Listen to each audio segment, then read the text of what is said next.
Computer's fine. So before we get started, if you guys can just mute yourselves, and then we'll take, like I said, we'll take those breaks. If you do have a question, feel free to pop it into the chat area. We can't easily check that while we're training, but we will come back and check that when we take little breaks. So just let us know. So go ahead. Okay.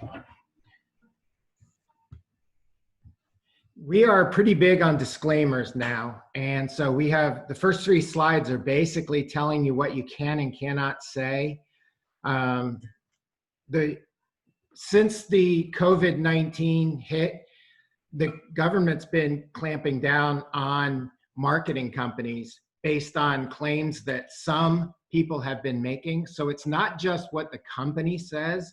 Each individual representative of the company has to be squeaky clean. And they are checking social media, and they're checking anything they can find to make sure that everyone's following the laws and the rules.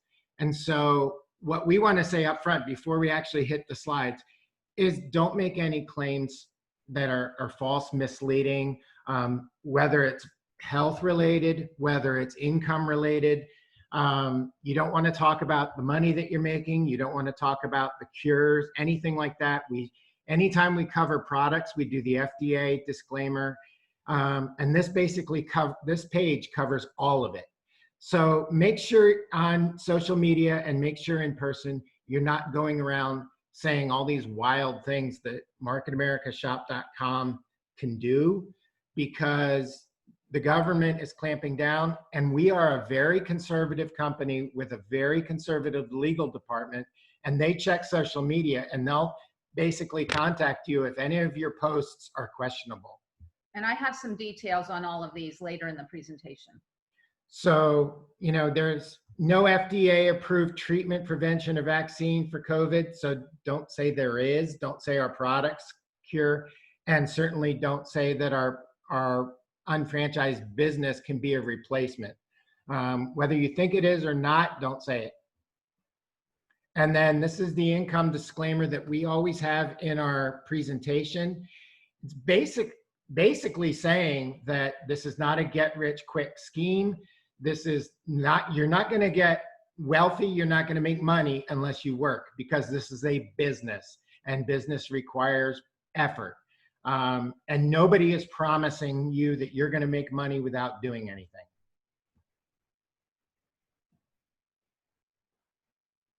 We have 3 required trainings that the company makes us go to. This is the basic 5, the fundamentals of building an unfranchised business. We will figure out a time to do NUOT online, and ECCT, which is kind of the intense one of the 3. You're lucky that Beth is an ECC trainer and makes it a lot of fun. Don't click yet. Okay. I just want to say that, see at the bottom where it says they're available in your back office, the NUOT and B5, they are available, but please see that bottom line. The online trainings do not satisfy your training requirements. That's why we're doing live ones. So you do have to attend something like this live. I do encourage you, go to your back office and get the NUOT and the basic 5, because it's good to repeat them. You're going to realize this has a lot of information in it, and we do things on a high level, and then you start to narrow down. So if you're an executive coordinator or above, you're going to realize that there's much more conversation to be had from some of these slides once you start earning income and have a team. But we don't want to do that for all of those who are new, because it would be way overwhelming. It's kind of like my mom always said, you'll cross that bridge when you get to it. It's kind of like what we say when we show the plan. This will answer some questions, but it'll probably create other ones, and that's okay. So the basic 5, it's called the basic 5 because there are 5 components: attitude and knowledge, goals, retailing, prospecting, qualifying, and sponsoring, and then the follow-up in the ABC pattern. So we're going to hit it running with attitude and knowledge. All right, so I'm going to bring my attitude today. Everybody got a tude? All right, so we all have seen this slide probably. It's in the unfranchised business presentation, but this is our mission basically as to who we are as a company. So it's really important to get this verbiage down. You can pull up the unfranchised business presentation in your back office. I encourage you to do that. Get the slides, look through them, have it on your computer or your iPad or your phone or all three. But basically, we provide a system for entrepreneurs to create an ongoing income and become financially independent while providing consumers worldwide with a better way to shop. Through revolutionary technology and the power of people, we are creating the economy of the future, and we are powered by people just like you and me. And again, this is a really important slide because this is really your initial conversation with people to some degree on some level. And we'll get into that later when we get to the prospecting phase. You'll see this in the UBP as well. The company was founded in 1992. I have to say, when I actually was introduced to the company in 1996, they were 4 years old, a little over 4 years, had 16 consecutive quarters of growth. And as Pip said, that's pretty impressive because most of the companies I follow and track on any of the markets and everything, most of them don't even have, you know, a year of consecutive growth, let alone 2, 3, 4, and 16 quarters. There's usually some slip and up. Have we had some of that over time? Yes, but we've had consecutively now 28 years of growth or stabilization. So we haven't dipped. We kind of hold and keep growing and keep growing. So when you look at the chart, it's an upward trend. And that's what you want to see. And that 850 people globally work for you and me. They work for us. That's what we pay $21.95 per month for, is our unfranchised management system. And that's to have those 850 people who work on behalf of us. So picture this, if you're a business owner or you know business owners and you have 10 people who work for you, you have a lot of responsibility to them, and you have legal things that you have to provide to them. Like if you're over a certain number of employees, you have to provide insurance and things like that. There's a lot of financial responsibility as a traditional business owner. We don't have any of that. We pay $21.95 each. All of that goes to corporate, and that basically pays to keep corporate, that and the profit that they make on the products on their end, that keeps corporate solvent. JR and the rest of the corporate team look to make majority of their money the same way you and I do, which is as an unfranchised owner. JR himself made himself an unfranchised owner so that all of the corporate team would have a vested interest to earn income the same way we do and create a willable asset. I think that's huge. And I think that's a lot of the reason why we have won the Torch Award, why we have an A+ rating, because they have the same vested interest to be able to keep this going and keep it growing. So when you look at this slide, I always like to talk to people that you don't find companies out there that pay more than 50% back to their field. So we can earn retail profits the second we open our business. We can even earn retail profits before we open our business, which we encourage during what we call that trial run period, is for people to start creating customers, and then we take that retail profit and we'll put it right back towards their startup of their registration. So like, for example, I just did that with Emily a couple weeks ago. And what did I just say? She has created, I'm just going to tout on Emily for a second, because she registered her business on the 22nd, I believe it was, of July. She actually has a Q date of like the 24th or 26th, something like that, whatever that Friday is. And in that time period till last night, when I could look at the numbers, she has created over 1,000 BV of product orders. That is truly creating a customer base. That's what you want to look for. And we'll get into how to do that. But those retail profits will solidify your business and help pay for trainings. Now, obviously, you don't have to pay for this training. It's normally $15. When you do it online, it's $5. But when we do it like this, it's free. Donations accepted. But half of what the unfranchised owner earnings is, over half of that is what the company has brought in. You don't see that. And that's why so much is going back out to the field to create these people who are making $300 to $3,600 per week. It's what allows people to achieve that $1 million mark. And why are we adding new $1 million earners every month? Because the system works and people stay long term. I would not, I promise you, I would not have stayed here for 24 plus years if the system didn't work. We're in this because of the fact it works, and we have great, great products, as most of you already know. Let's see here. Okay, so the strengths of our plan. If you want to take some pictures of some of these slides, obviously I would tell you, go back and download the basic 5 from your back office. I'll show you how to do that later. But when you look at all these bullets, these are things that you really want to get to know well, because when you're having a conversation with somebody and somebody says to you, oh, it's another one of those things, or is it Amway, or does it look like this, or it looks like something else I've seen, or, oh, it's exactly like the other company I've seen. You want to know what your differences are. So these are the strengths that you're going to want to get good at discussing. And like I said, we'll go through these later in the day as we get through this. But it's a proven business plan. It's not up for discussion. We've proven it over and over and over again. You get those immediate retail profits we talked about. You have a volume search to infinity, okay? Infinity, forever and ever and ever. There is no cutoffs, no percentage decrease, no dilution of volume. It's 100% volume search to infinity. You've got the business volume and the IBV that have a 365-day lifespan. Most businesses give you a month lifespan. If you don't make it in a month, say goodbye to whatever you just created and you're starting over again. So it's important to know what is different so that you can have that conversation with people. We're not paid on where people are placed. We're paid on the volume that moves, just like any other business.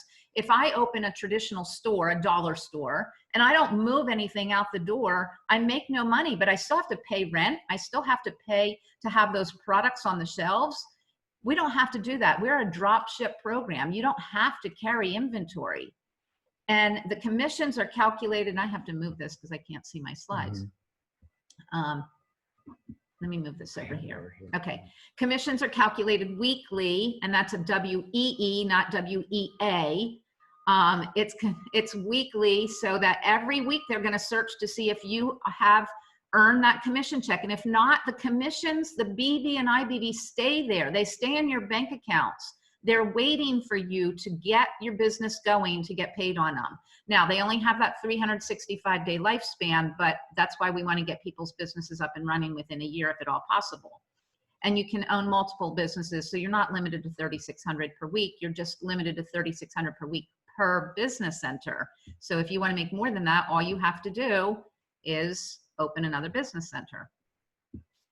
And then continuing on, you have the ability to earn more than your senior partners. I know some of you have heard us say this, but way back when, my goals weren't nearly as great as they are today. And so we had people in our organization who hit 6 figures before we ever hit it. How nice is that? When somebody in your team is hitting the 6-figure mark, or somebody in your team is making money, that's all rolling up through you at 100%, waiting for you to make sure the other side starts to work, because it's a binomial system. It's a binary system. So it's an equation. It's a willable asset, as I said before. The organizational structure creates common vested economic interest, because why wouldn't I want to reach down and help somebody like, for example, a Tracy. Tracy's at the bottom of Connie, at the underneath Delynn, underneath Lori, underneath Charlotte, not Charlotte who's on here today, but another Charlotte, underneath Laura. But why would I not want to go down and help Tracy if she has a question? I want to help Tracy because if Tracy becomes successful, it helps all those people in between. So it's all a vested interest in everybody working together. So we all want to hold our weight and we can grow globally. So this is something that I laugh because we had it, they took it out, they brought it back, they took it out, they brought it back. It's, in my opinion, can't ever go away. JR would like to say, oh, we don't want to compare ourselves to horizontal marketing, but it's because he doesn't want people to think that we're multi-level. But our opinion is that of, if people don't understand what we are and how we are different from horizontal marketing structures, which is everything in America, everything in the world that we've ever been introduced to. So I still find that these 2 slides that we're going to talk about, horizontal versus vertical, are critical for people to understand what you have. So horizontal marketing is basically everything we've ever seen. Somebody has a good idea. They're working for themselves. They decide they can't do any more in a given day. The only way they can make more money is to leverage themselves. They open up entities. So it might be a northwest, east, and south office, whatever. This could be anything from what you see down there: real estate, insurance, sales, traditional business. It doesn't matter. This might be your staff. You might be the owner of your business, but you know that you can't do it alone and you have to have a staff. And these are people that are, managers of different things. And then people report to them. How does money flow in a horizontal marketing structure? It flows from top to bottom. The people at the bottom make the least amount, and the people above them get a little cut of it, and the person owning the business gets a cut. If the person at the top who owns the business makes a sale of that service, product, whatever, they are not sharing it with all of these people down here. Okay? They keep it to themselves. And so when JR was looking at all these different things, including multi-level, he said, what if we created a vertical structure where everyone would benefit 100% from everyone? And everyone said, JR, it's not going to work because 100% is going to run out. And he said, no, mathematically, if I cap each business at $3,600 per week, and all the overage goes to pay 100% to everyone else, the people will all benefit from that and will have grander success. And they said, but JR, you're capping yourself. And he said, that's darn right. I am capping myself. I'm capping myself because I want to help make more people successful, and I want to change the world. And I truly believe, and I know Pip and I have this conversation all the time, JR wants to change the world. He wants to go down knowing that he created a system that the average person could go out, create alongside of what they're already doing, and create a residual income. He's still doing this. He's still working the business, and he's a billionaire. He doesn't need this, but now it's become about the legacy. He's got grandkids. He wants to be known as a success in the business. He honestly doesn't need to be doing the stuff that he does. But he does it because he wants other people to feel the success. So how do we develop attitude and knowledge? We always talk about these same things, and you're going to see that we actually have checklists for them because we're used to doing things that we are told to do. So when you go into business for yourself, you have to create a system, which is what we have, and then you plug into the system. So we're going to be talking about listening to audios daily, getting on here. I'm so proud of all of you for giving up 3 hours of your Saturday. We tried to make it in the hottest hours of the day because nobody wants to go outside anyway. But the thing is, it's listening to those audios so you're getting positive, because we know the world has plenty of negative. Turn off the TV. The TV is not going to bode you well to become a positive thinker. There's no BV in TV. Make sure you have tickets to the next event. We have events coming up in the next couple of weeks that are what we call a seminar, a workshop with 1 or 2 people or a few people coming together. You want to plug into those because you're going to learn something different from every single person. And then we have the next event after that, which we'll get into later, which is the International Convention, which I know most of you already have your tickets, but for those of you who don't, we're going to want to get that connected for you. And that's in September. You want to schedule a weekly call. We have our weekly team meeting, which is every Monday night at 8:30 p.m. Eastern time. We just recently changed it, just FYI, it's no longer at 9, it's at 8:30 Eastern time. So we have that weekly call to be able to engage with you guys. If you don't engage in that, then hopefully you're listening to the recordings, because it's a lot of great information that we discuss on a weekly basis to just keep people's businesses moving and growing. But in addition to that, it is your job to schedule a weekly call or contact your senior business partner and communicate with them on a weekly basis, or your senior business partners as a team, because we work as teams, to communicate what you've done that week. And that's why we have a checklist, because it's not easy to get on the phone and have a conversation, because what happens is conversations don't usually end up being just this weekly checklist. They end up being all of what's going on in life.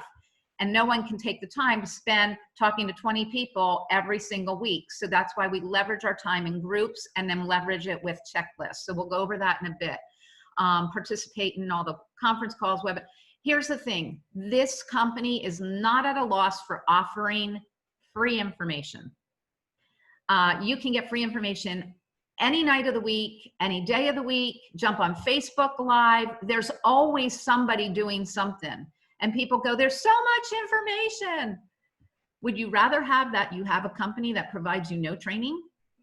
You are not expected to log in and be on everything. We have lots of things so that people can plug into what works with their schedule and what works with what their interest is of where they're building their business. So you want to know that you have a schedule. Create a schedule. You have your work schedule. Create when you have your time to build your business, because if you don't create time to build your business, then it becomes a hobby. And we don't want that to be. And then associate with positive, successful people, because the 5 people you hang around with the most are going to be the ones that feed your brain and determine your success level. And so we always say, check your circle. Attitude precedes success. Success will not come. A lot of people say, well, I don't need that training. I'm going to wait till I'm making money. No, you got to put the work in first, and then the success comes. It's not what you're saying, it's how you're saying it. It's that posture, it's that confidence, which is why we practice, practice, practice. And this is JR's favorite saying. This is the difference between success and failure is the individual who succeeds simply does what the individual who failed did not do or was not willing to do. It does not come down to education level, color of skin, religion, background, career. None of the above matter. It simply comes down to following the proven system and not trying to reinvent the wheel. So treat it like a business, not a hobby. Have a business plan and schedule it in your calendar. I just talked about those. You know, I always say there's nothing wrong with going back to school, but it breaks my heart to see how many people go back to school and pay tons and tons of money and lots of hours to then come out and be waiting for another job. I like to encourage people to have an entrepreneurial something alongside, whether it's this business or not, something alongside that belongs to you. You have ownership of it. Because if you don't create something for yourself, you can always be cut off. And I think most of us already know that here, because most of us have at some point in our lifetime either lost a job or had a loved one lose a job. Okay.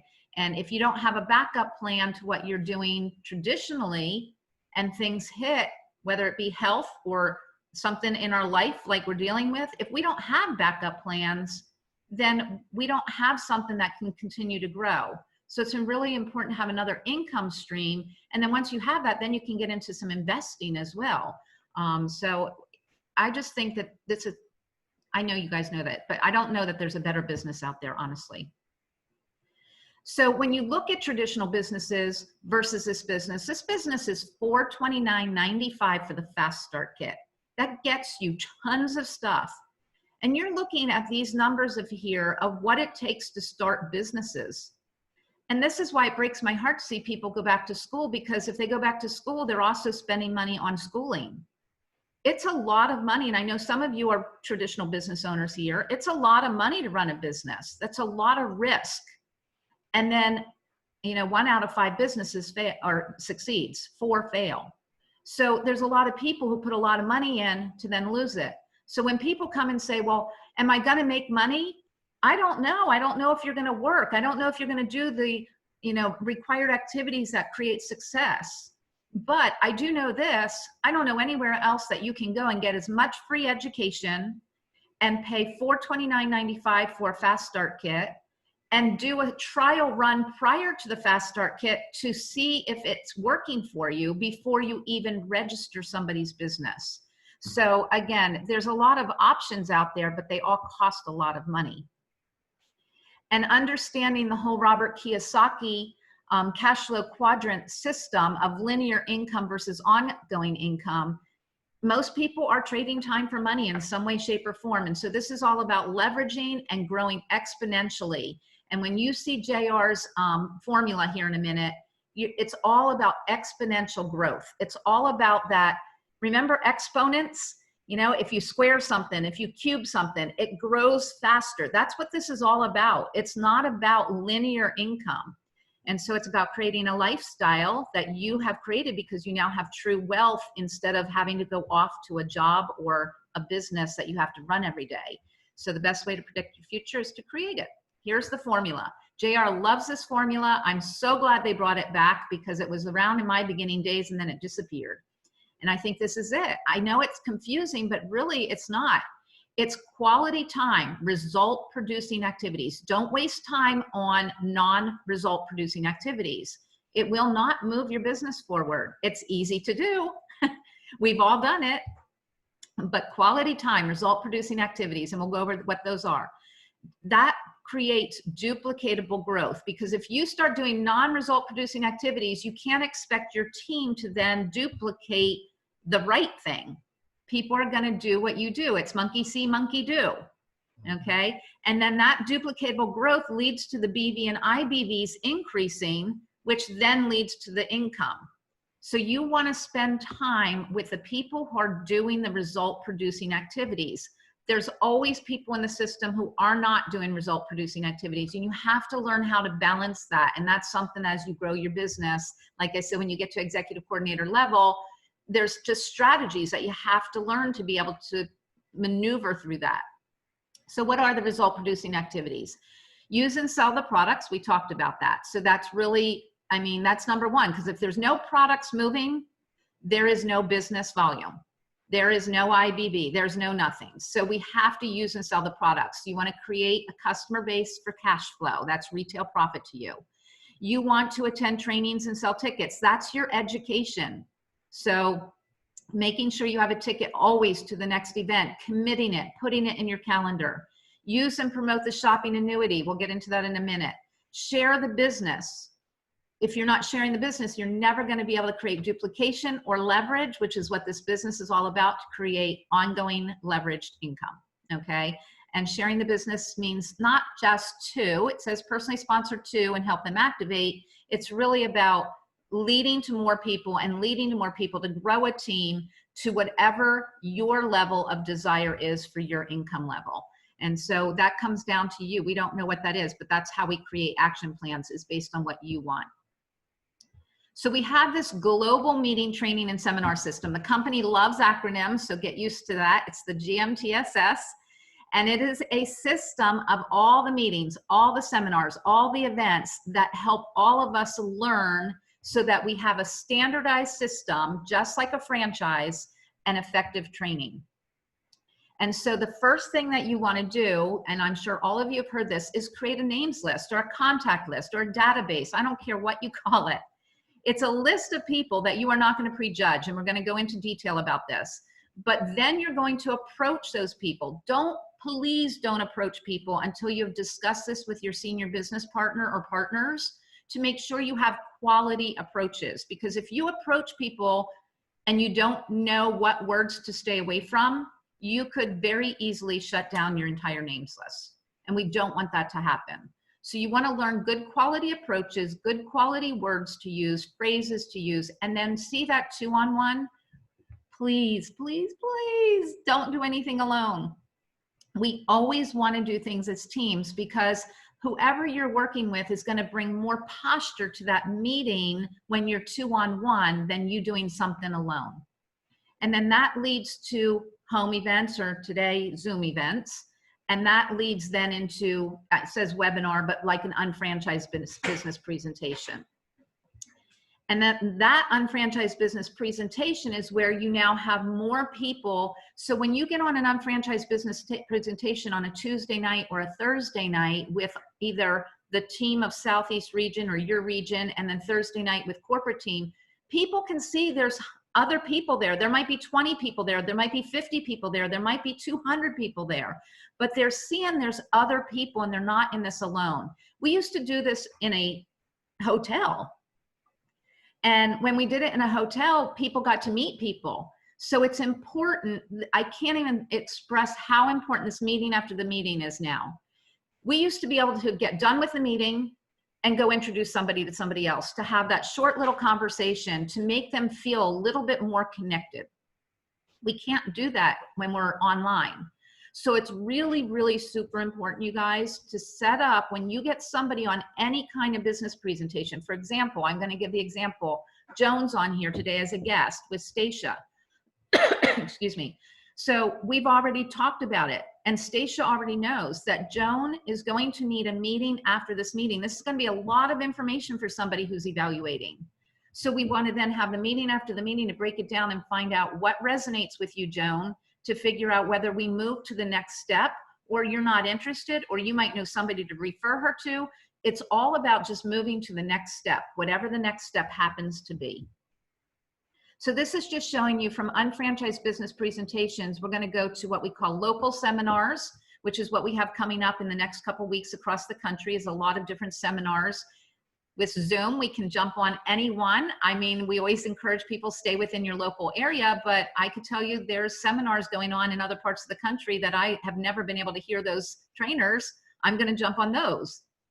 And then from there, we go to districts, which are your states, and then to regionals, and then to international or world conference.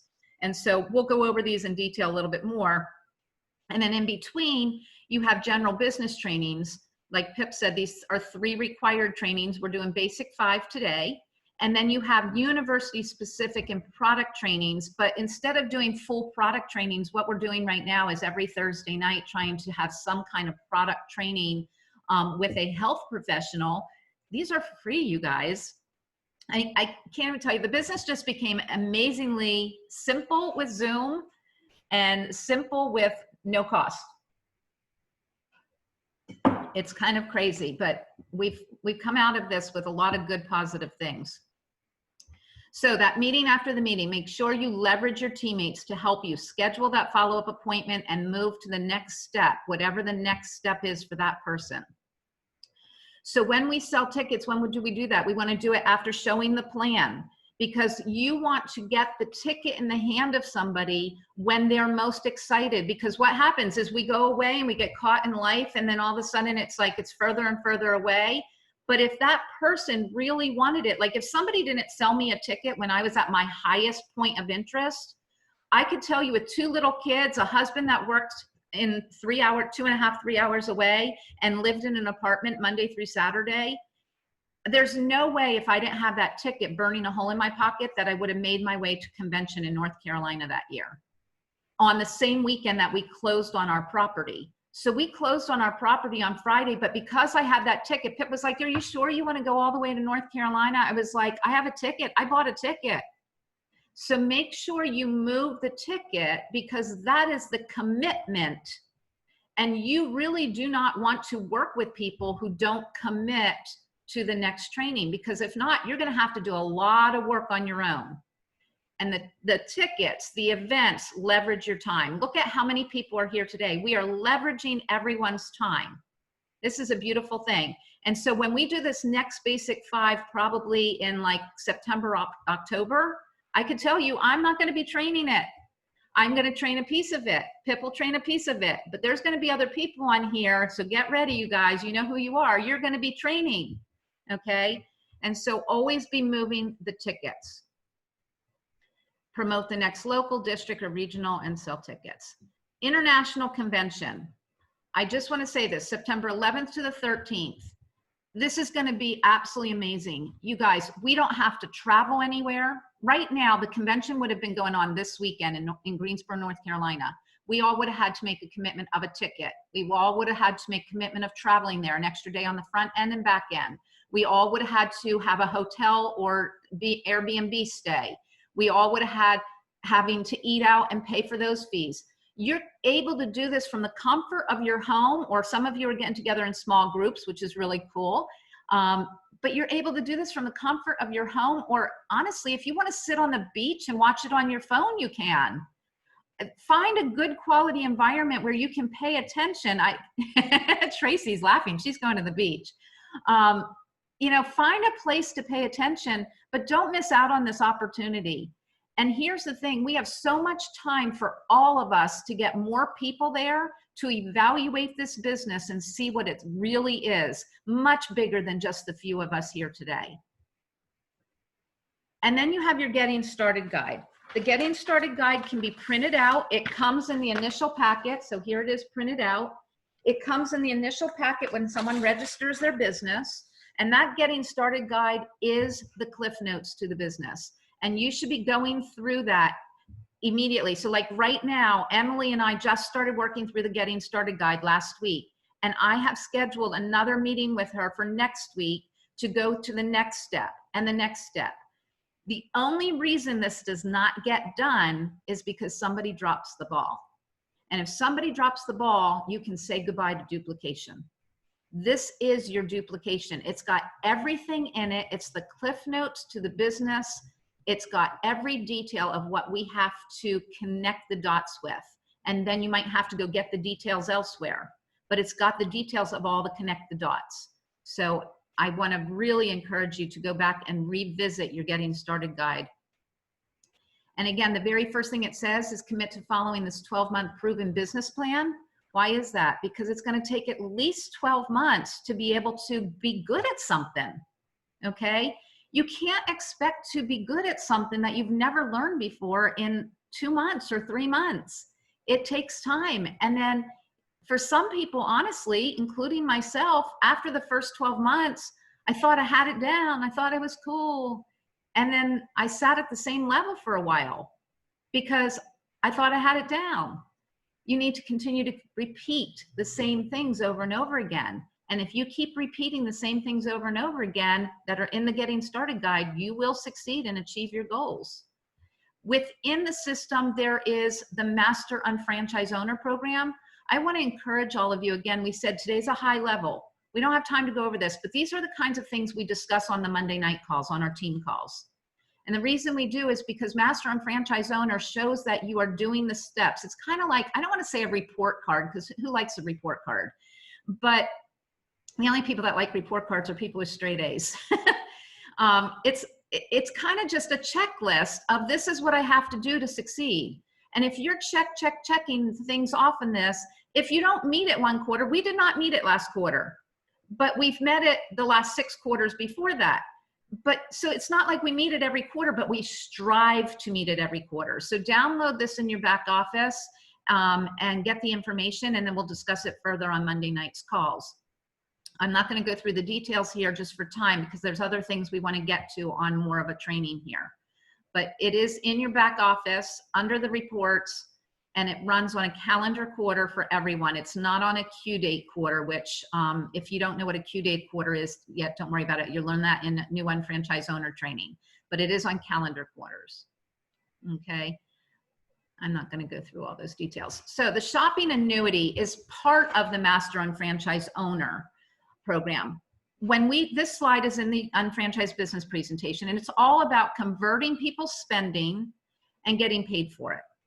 And it's all about all of us collectively coming together, converting our spending, and we all can earn 100% off of it, what each other is buying. So right now, a lot of you, depending on where you are in our organization, a lot of you are getting paid this month for us buying a house. And you might be thinking, well, how can that be? Because we're buying tiling, we're buying grouting, we're buying trim pieces, we're buying new furniture, we're buying new lighting. We're buying things for the house, and we're buying them from ourselves, and that creates IBV to help everyone.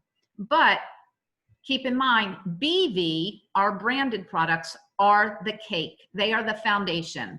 All of that other stuff you're getting from us is extra. It's like the cherry on top, okay? So our business products really are our branded products. So that's why it goes back to what I said before. You want to be using the products, because if you don't use them, you're not going to share them. And so we have steps to building the shopping annuity: be a product of the product, create BV with the exclusive brands, then create BV and IBV with the shopping annuity brand, then create IBV with your partner stores, and then duplicate it in the team and then customers. Because we are our own best customers. So if we're our own best customers, we're going to have stories to share with other people. So I'm looking at Pip's slide because I can't see half of my slide. Oh, this is just showing you it's in the back office under the shopping annuity master member, under your reports, under your management reports. And you can see exactly where you stand at any given time. And again, we'll go over the details with those who are interested. If you're just getting started, don't worry about all of this. Let's just worry about getting the things started that your senior partner is teaching you right now. But know that all this exists to be able to earn more and more income. Okay, so there is a PDF. You can go to your back office under help and training, under support materials when that drop down, and then achieving SAM. And you put that in and this will come up and it's got all the details. So if you're ready for that, go grab that PDF and learn it and ask questions. Where are your resources? You've got resources in many different areas. In the back office, you've got a lot of downloads, but you also have things you can purchase. So you can purchase flip charts. You can download the slides and create your own flip chart if you wanted to do it in a smaller version or in a 3-ring binder, whatever. You can do all of that. You can grab your codes here if you want to, just take a picture of this, but you've got product catalogs. Our catalogs are off the charts, you guys.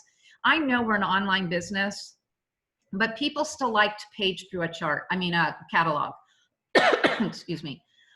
They like to go through a catalog. I still like to page through a catalog. There's a feel about that. So if somebody buys a lot of products from us, meaning 2 or 3 products, I'm shipping a catalog out to them because I want them to start looking through this beautiful, beautiful color catalog, and it always leads to more sales as long as I follow up. Okay, the home shopping list we'll go over in a minute. Your global annual report is beautiful. And you've got the About MA document, which is a download that you can use to be able to educate people on who we are. I use it regularly, love it. It's got lots of links within it to lead people to other things. In your back office, you have a help and training segment. Again, you get all of this included in your Fast Start Kit. So you not only get product in your Fast Start Kit, you get all your websites, you get this back office that we pay $21.95 per month for, and that's our ongoing fee. It gives us access to that entire staff that manage all of this for us. Sorry. I'm gonna have Pip take over here in a second. Anyway, it's got all this different information within it, and you have access to so many different things. So under here, under help and training, under support materials, you want to go in there and really start fishing around. So much different information. Sorry. And then we have the new learning center that they've just created. We used to have a separate site kind of outside the box, and now they're pulling everything together, which is great. So you can go to this learning center. It's actually like a learning module. It takes you through the modules and it's beautiful. So for those of you who are just getting started, we're going to be moving you into the learning center so that you can actually learn the different things that you have to do in sequential format. And you go to help and training, and it's now right at the top called Learning Center. If you are involved in Nutrimetrics, there's also a Nutrimetrics Learning Center. So if you're involved in Nutrimetrics, you would have received an email with a link to the Learning Center. And if you did not receive that or cannot find it, let me know, because it has amazing, amazing sequential modules to be able to learn through. It's beautiful. In the Learning Center, you have everything from product information to information on the business. So it's really everything that we're talking about today expanded on. You also have underneath ordering, my pictures are over that. Underneath ordering, you have the apps and feature center. There's a lot of, not a lot, but there's a few apps. So when you go there, you can actually go there on your phone and then download the apps. I would highly recommend that you get the apps that are relative to you. So like the Unfranchised Media app is lots and lots. Let me see if it pulls these up. Okay. It's doing them one by one. So shop.com mobile app. That means that you can go to your shop.com site and shop from your phone. I love that. Not necessarily for me to shop from my phone. I prefer to do it from my computer. But I'm always, when we're on the road, I'm always sending links from the shop.com mobile site, grabbing a link to send to a customer in a text or an email. It's so easy to do from my phone. You've got the Unfranchised Media app that I just mentioned. That's your audio training library. So you can put that on your phone. I do not ever, for the past probably 3 to 4 years, work out without listening to something unfranchised media related on the app or on YouTube. I make sure that is my learning time every single day when I do my workout. So I'm basically leveraging my time. And then you've got Herd Alert, which is your business expense tracker. Again, if you don't have a way that you're running your expenses and you're just getting started, this is so simple. It might seem overwhelming at first because you've never used it. So it's just like anything else that's new. You've got to learn the system, but there's videos that teach you how to use it. You've got Shop Buddy to make sure that you download on your computer and your customers' computers to make sure this gets downloaded to the browser. So if they're using multiple browsers, they've got to download it to each browser. It is not available on mobile, but Shop Buddy will make sure that if somebody goes to a store that is a partner of ours, it will pop up this little Shop Buddy saying, would you like to earn cash back? Click here to activate your cash back, or if you're a business owner, activate your IBV. And then it will make sure that you are logged in so you do not miss shopping from yourself. I mentioned the Unfranchised Media app, lots and lots of trainings. You should be getting Unfranchised News if you're an owner, and that should have the upcoming Zoom session schedules that are offered by the company. It took us a little while to get into this groove of all online, but they've got it down. They've got it down pat. And then you've got, if you go to your back office under support materials and search Zoom, you're going to find all the corporate Zoom sessions that have been held since all of this started back in March. Okay. And if you want, on the left, you can actually choose a speaker. So if you want just JR sessions from Wednesday nights, just click on JR and it will pull up all of JR segments. You can also grab these at YouTube along with many other videos. So if you go to YouTube and go to the Market America channel, you can pull up all the Market America. If you go to YouTube and pull up Nutrimetrics, you can pull up all the Nutrimetrics. There's also a Nutrimetrics NC channel. So if you're a Nutrimetrics consultant, there's an NC channel for you that has all those trainings. Yep. Just make sure when you go to YouTube and you're looking for the Market America channel, you get the official one. And it has a little black circle and says the marketamericashop.com. It has the logo. It looks like a little button. That's the official, because people have created Market America channels and they're not the official channels. And you want to make sure that when you're sending links out to YouTube, you're sending official ones, not another unfranchised owner, unless it's somebody from our own team. So take a shot of this one, because if you ever want specialty information, there is a specialty website, there's specialty YouTube channels for every division in the company. So I encourage you to, really, I don't want you to focus on any one of these particular categories so heavily unless that is your area of interest up front. It's important as you go along to get educated a little bit in everything. I always say, learn enough to be dangerous, but you don't need to be perfect and the specialist at everything. You want to create a team of specialists. So that's why, like, people will come and ask me about MA Web Centers, and I can give them a little bit of information to be dangerous, but then I'm going to send them off to somebody else and connect on a three-way phone call. I am not going to try to be that specialist. I'm not going to try and be the motive specialist. I am a nutrition specialist. But anything else, I'm going to ship it out and do a three-way call. Okay? And how do you protect your belief? Going back to what we just talked about at the beginning. Listen to your audios daily, attend events, make sure you're plugged into your business partners and participate in the calls. If you don't participate in something, at least something unfranchised per week, I could tell you your success rate will go down. Just keep your head in the game. That's all it is. Keep your head in the game. It doesn't have to be every night. If you don't have the time or aren't willing to put the time in, at least set aside some time and determine what your commitment level is to that time. The fact that you're all here today is a huge commitment. You've committed 3 hours, and if we get through this, we might be here 6. But it's a lot of information. We should have been done with this segment probably 10 minutes ago, but it's a lot of information, and we don't want to miss all of it. And as I'm sure all of you probably have questions right now too. So that's why I'm saying it's a lot of information, but it's a high level. So what are your action items?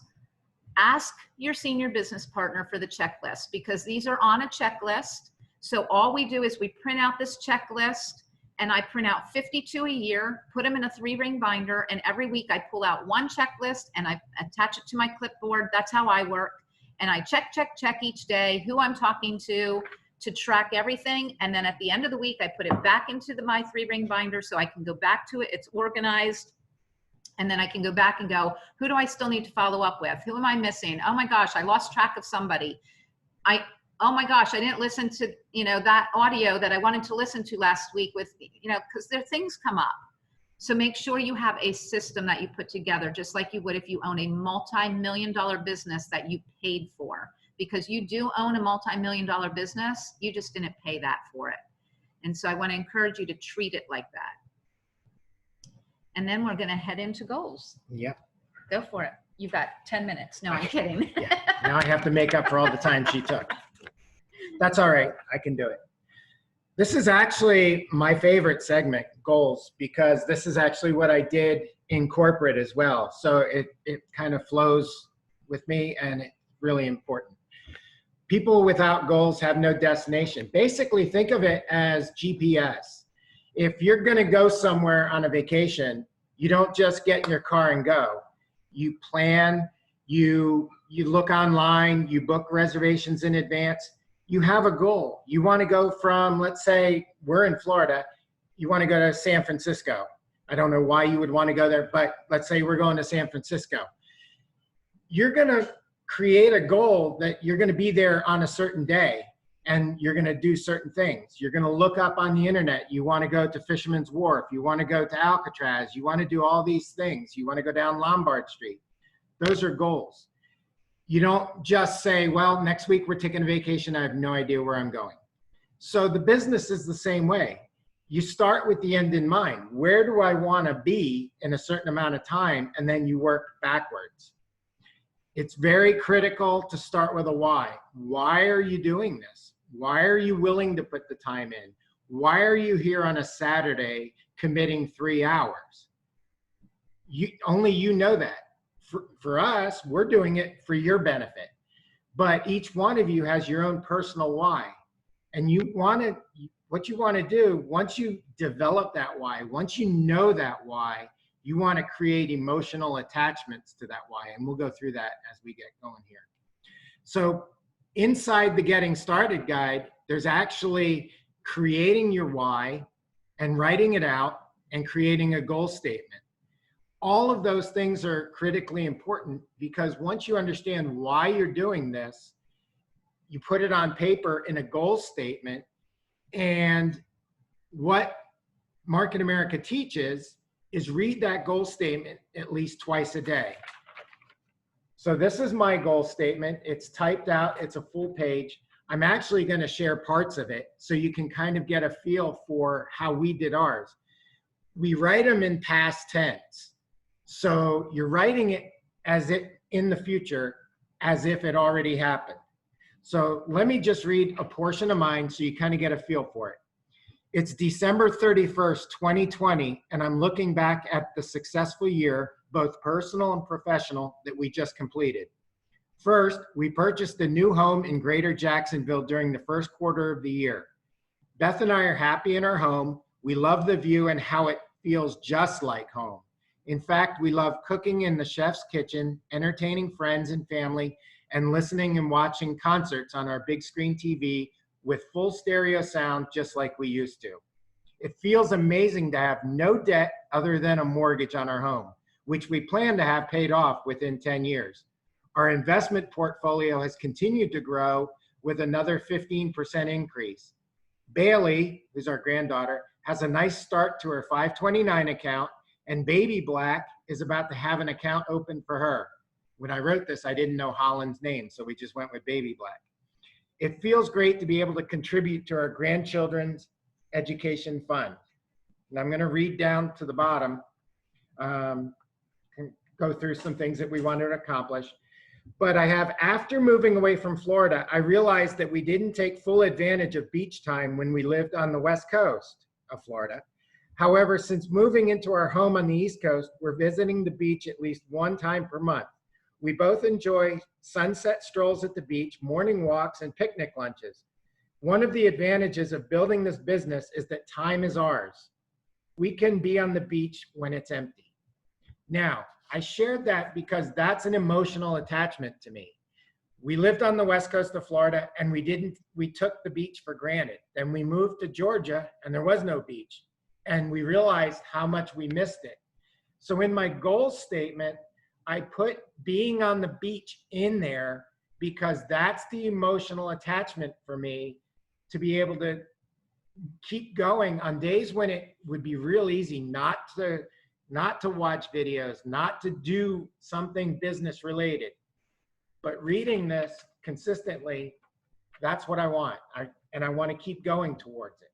So when you write your goal statement, it's critically important to get that emotional attachment, whatever it is. And that's what you want to do with your team as well as they're building theirs. One of the things that can be done to get that why, to get that emotional attachment, if people are struggling with a goal statement, get old magazines and have like a little get together and cut out pictures of things you want to accomplish and then put them on a board, and we call them dream boards. And you can just visualize, if you're a visual person and you can't create a goal statement, put the pictures on a dream board and put that in a place where you look at it consistently through the day, because it's the emotional attachment to the pictures. Okay, so I just kind of covered this on writing a goal statement.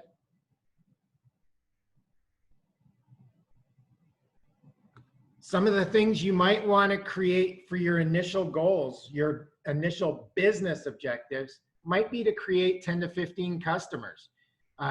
It might be on the sponsoring. It might be how soon you want to earn your first commission, or when you want to reach a certain PIN level.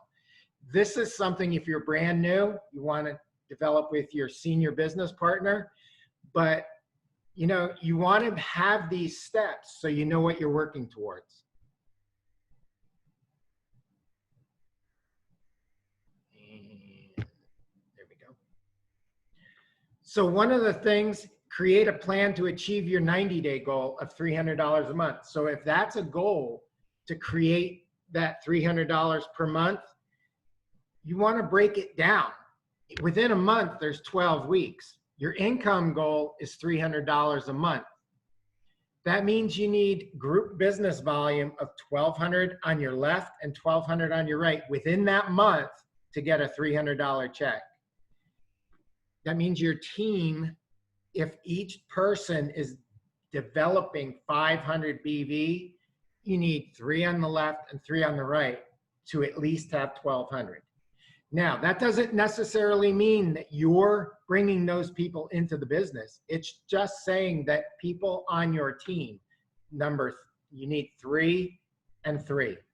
Okay, so that doesn't specifically say you have to sponsor 3, but it does mean that you have to have 3 people consistently building that 500 BV to get $300.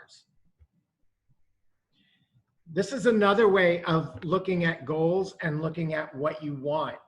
This is the wheel, and this was actually, Lauren Reidinger brought this about a year ago to one of the events and said this is what she uses. And it's just a way of looking at life and its different segments and saying, I want certain things in each one of these segments. You don't have to fill out every segment because you might not have something in home cooking, or you might not have something in home environment, but most people have some of these categories that they want to achieve something in. So you can use this wheel. Feel free to take pictures. And you can, I got to move these pictures because I can't see the slides. There we go. And like I said, everybody wants different things. So your goals can be both personal and business related, and they should be. And they should also be relationship related. So it's kind of just a situation of going around and around and looking at what you want. Again, the visual goal boards help.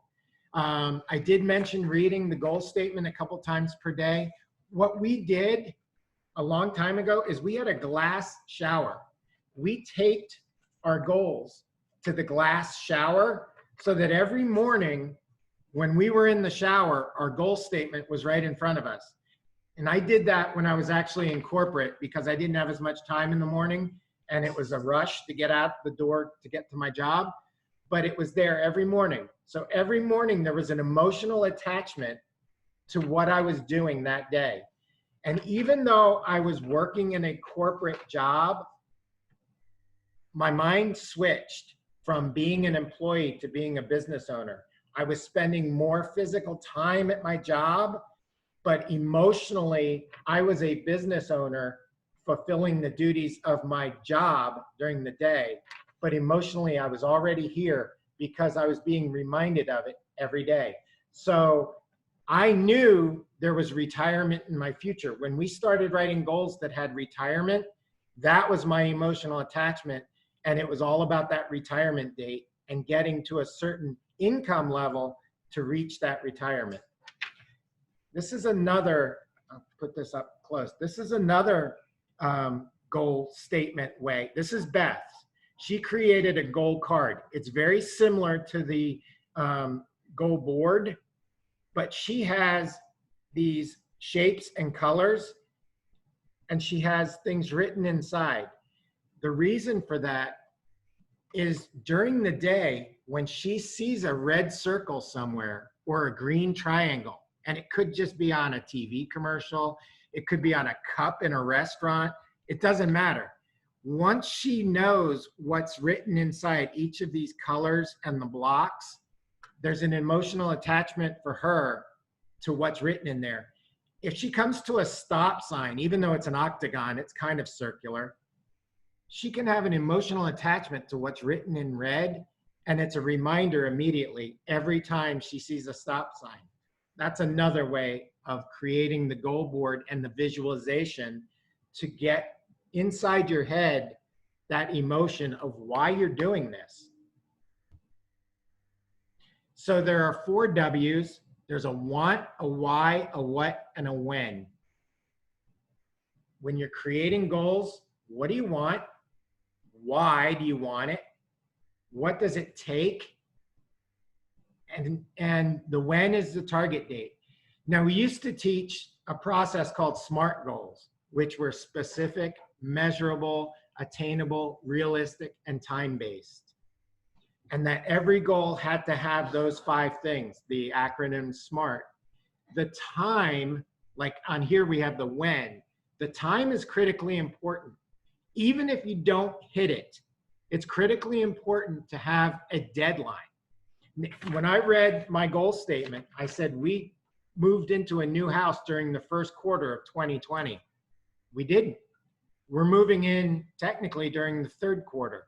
When I wrote this, we had no idea what 2020 was going to bring us in terms of the year that it turned out to be, right? It didn't change the goal. It only changed the time. We still hit it. We hit it because it was there on the written down. Even if we had to adjust the timeline, we still hit it. So with my retirement, we moved goal statement 2 or 3 times, the deadline for when I was going to retire. We missed it 2, 3 times, but eventually we hit it because it was in there. The key thing is, if it was never in there, I'd still be an employee.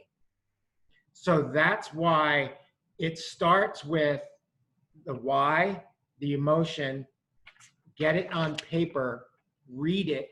When you read it every day, it goes into your brain. When you write it as if it already happened, your brain doesn't know any differently. So you might miss a date. So what? If you hit it 3 months later, at least you hit it. So here's just some examples of the want, why, what, when, and I'm not going to read each one because it's just basically repetition. And what are you willing to give up to attain your goals? This one, for a lot of people, they're not willing to give up certain things. We did. We gave up a lot. And I can tell you, a long time ago, we turned off TV. And when Beth said that at the beginning, she's not kidding. Our TV might be on most of the day, but it's either educational videos, a Market America channel watching YouTube, music, which is just like soft background music, or I'll put on the financial news network with no volume so I can just keep up on what's happening. I don't want to hear all the negativity that's pounded into us from the TV or the programming. So much time is wasted on that device that people never get to where they're going because they spend so much time staring at that box. And I'm not trying to yell or preach. I'm just saying that there's a lot of time invested in that television that can be put towards developing a business. So many people say, I don't have time for that. But if you eliminate that television time, they've already created probably enough time to build the business. So it's very important that you give up something because our schedules are full and the universe will fill up a vacuum.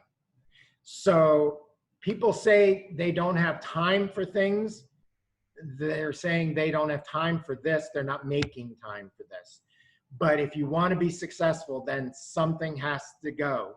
And, you know, some people say, give up what you're doing now so that you can have it later forever. So whether it's, you know, playing with your kids' soccer, you know, might be critically important to you, and that's fine. But for other people, there might be something else that you can cut out in order to work the business so that you can do that full time later. Okay. My goal statement's significantly longer than 50 to 100 words, but it still resonates with me. So this is an example, 50 to 100 words, the reading it twice a day. And if you want to record it and listen to it, that's fine too. Just have a goal statement and read it. That's the most important thing. You know, we did a local seminar a few years ago where we created a treasure map. And the whole point of the treasure map was with each section of these five, the basic five, you created kind of a part to the treasure map. And then at the end, you have the treasure. Once you complete all 5 tasks, we know for a fact, most people didn't create the names list. Most people didn't create the goal statement. They're not reading it 2 times a day, but those are the things that we're training here. But the treasure is in doing them. It's simple tasks that can be duplicated by a large number of people is what brings wealth. That's it. So do things that are simple, do them well, and duplicate them. And things that everyone can do, and that's where the treasure is. So do not depend on any one person. JR always said, you know, he used to say, each leg needs a leader. And he'd do something like this, because it takes more than one person. Don't depend on one person and put all your eggs in that basket. Develop a team. And like I just said, simple tasks that can be duplicated by an enormous amount of people is where leverage comes from. And that's where the wealth is. This is something you'll see quite frequently.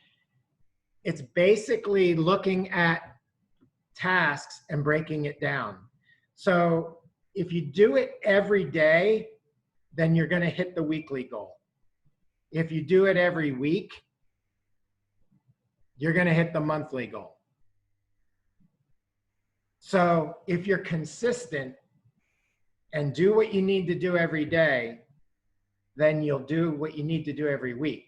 And if you do what you do every week successfully, you're going to do everything monthly.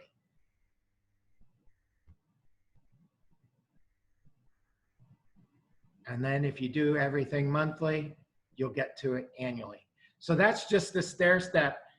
how do you eat an elephant? One bite at a time. Well, how do you get successful by the end of the year? You do things by the month. How do you do it by the month? You do it by the week. How do you get successful in a week? You do things consistently every day.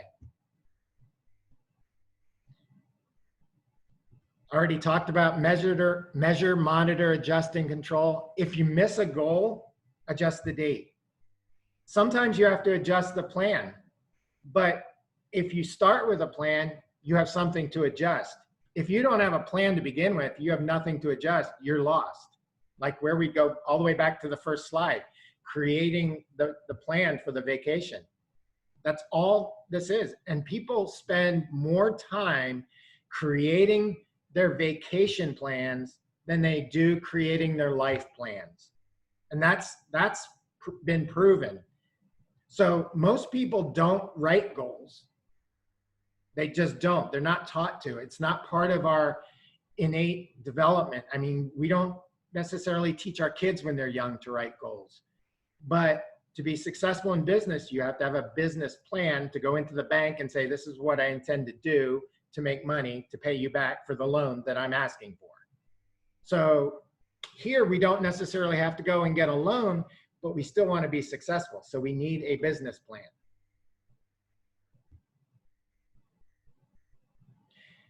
To achieve your goals, you must believe in yourself and take action.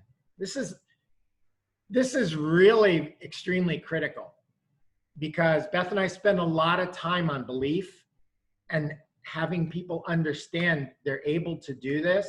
And a lot of people second guess themselves. They second guess themselves and start thinking, I can't do this, or I'm not going to be successful, or, you know, things have gone wrong. Things go wrong every day. Success is not a continuous climb. It's this, you know, eventually moving up. There's going to be downs. There's going to be ups. Try to keep an even keel, but always believe in yourself. You can do this. This is not difficult. Sometimes it brings up some challenges, but you can work through those. It's taking the steps every day and having that belief that you can do it will get you to the end. There are people who are not as smart as you making six figures in this business. There are people who are less connected than you who are making at least six figures in this business. There are some very odd ducks in this business who are very high income level people. Okay, I'm being honest. But they followed the plan and they did everything according to what they were told to do. They did the steps that are repeatable and they duplicated. And they're making a significant income. That's what this is. So complete the goals that are in the Getting Started Guide, the section, write your goal statement, read it multiple times during the day, share it with us. We can tweak it with you. We want to help. That's our job. Implement an action plan and review it with us. That's what we do. And we cover some of that stuff on the Monday night calls as well. So join us if you haven't been. But that's what we're talking about. Just do the steps, the action steps at the end of each section. Do those because that's really what makes the difference. Okay. Yeah. So he is my odd duck. Yeah, I'm going to actually just close this real quickly. I want to see if we have anything in the chat bar. I know I've gotten a few text messages. Okay, nothing in the chat bar. Let me just stop the share for 1 second. Does anybody have any immediate questions or something? I've gotten a few text messages. So to answer, Shop Buddy is not available on mobile, like I had said before. Just confirming that. It is only available on the computers. And then the other question was regarding the product trainings that we've been doing on Thursday nights. Yes, I do have the recording from Thursday night. I just got it about 30 minutes before this started. So I will get that out as soon as we get done. And if you are missing the recording from last week, some people have asked for the gut recording from last week. that was in I know things get lost in text messages. It was in the text message stream. Some of you are not on our text message stream because we send it out to the leaders and then they send it out to their team. So, but I know things get lost in text messaging. So what I'll do is I'll take last week's and probably put it on to BV411. Yeah. And this week's, because it was such incredible information from some really great health professionals that shared their time freely. So I'll make sure that that gets put on BV411, meaning he'll do it because I don't have a clue how. That's called teamwork. So does anybody— We'll do it. Does anybody have any questions? Just raise your hand if you do before we continue forward. No, we're all good? No hand movement. Okay, so what we're going to do is we're going to head into retailing and then we'll take a short break in between for a potty break. Obviously, if you need a potty break, you can go at any time because you're an adult. So let me just go back to sharing the screen. No, it's this one. It's the one with the disclaimers. All right, so I got to move these pictures though because. All right, let's move that up there. Okay, now I can't see you guys at all, which is not good because I like to see at least a few faces, but I've got to be able to see this whole screen because it's a lot of words. Pip covered this at the beginning, but just in terms of product disclaimers, take a screenshot of this or go back to your basic 5 and download this because honestly, these are the things that we have to be very, very cautious of in the world that we're in today. I don't know how else to say it. We used to be, I mean, we couldn't say whatever before because we couldn't. There's always what we call DSHEA, which is out there, which protects, you know, people from making claims. But we have to be very cautious, and they're scrutinizing Facebook and social media so much today that we don't want any of us to get our hands slapped. We just want to be able to stay within the guidelines. So it's really about just lifestyle, like get your lifestyle out there, let people know that from a lifestyle standpoint, but don't mention any product, don't mention the exact business. Create a lifestyle that draws curiosity for people to know what you're doing, what you're taking, what you're, you know, what you're doing differently that would make them engage with you to be able to ask questions. And that again is another call for Monday night that we discuss things like this on our Monday night calls of what is good to say. How do we say it? We're going to give you some examples here in a minute. But obviously there's always questions as to what can be put out there.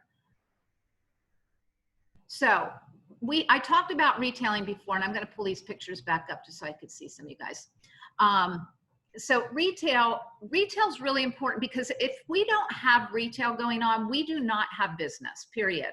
Because like I said, our business is built off of, and like any other business, moving a product or a service. If that business is not moving their product or service, nobody is getting paid. That business is not staying in business. So you want to start creating product moving so that one, you get your own stories, you get your own experiences, and then you can share those with other people.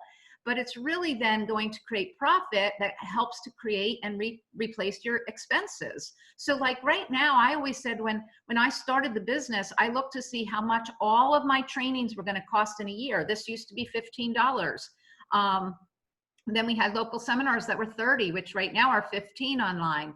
Then we had you know, districts and regionals and all of those per year. And then I had World Conference per year and international convention. And I added up all those expenses. And then my goal in my brain and on paper became, I had to sell that much product to create that much retail profit to cover my business expenses. Because my goal personally was when I started earning commissions, I did not want my commissions to be paying for those things.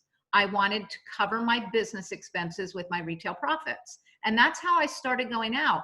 And you can look behind me. We have a lot of product there, but right now that's actually kind of empty for us. And why? Because I've learned over the years that when my shelves are really, really full is when I just make myself go out there and do the uncomfortable. Reach out to my customers, reach out to new people to create customers, not blasting them in the face with sell, sell, sell. finding out, listening what people are needing, what's their problem, and offering, would you be open to a solution? And if so, then it engages in a conversation. And so again, engage with your customers you already have to find out, can you help them? I sent out the last couple of weeks different like nutritional things that we're doing on the calls. I've sent links out, the recordings, to a couple of our customers to say, you know, this just, your name popped up in my head. It resonated with me when they were speaking about this. I thought it might be of interest to you. I've had a couple of those customers come back and say, thank you so much for thinking of me. This was great information. Could you tell me more about, and they asked about another product. We've now taken one of those customers and he moved from buying 6 daily essentials boxes at a time to now buying turnip and trim tea, all because of me reaching out to engage of how could I better help them. So again, you're in business. It doesn't have to take a lot of time. These are short little text messages back and forth. He does not like to talk on the phone. So it's all short little text messages, but creating that creates your retail profits for you. And then you're adding that BV into your bank accounts. And it's going to build a lot of belief when you have customers that are repurchasing the products. And I know those of you who have that would agree with me. So when we look at this, we look at what we call base 10-7 strong. And base 10-7 strong is going to be, it starts with you. So you're one of the 7. So the monthly goal that we're looking for is to have 100 BV coming from ourselves.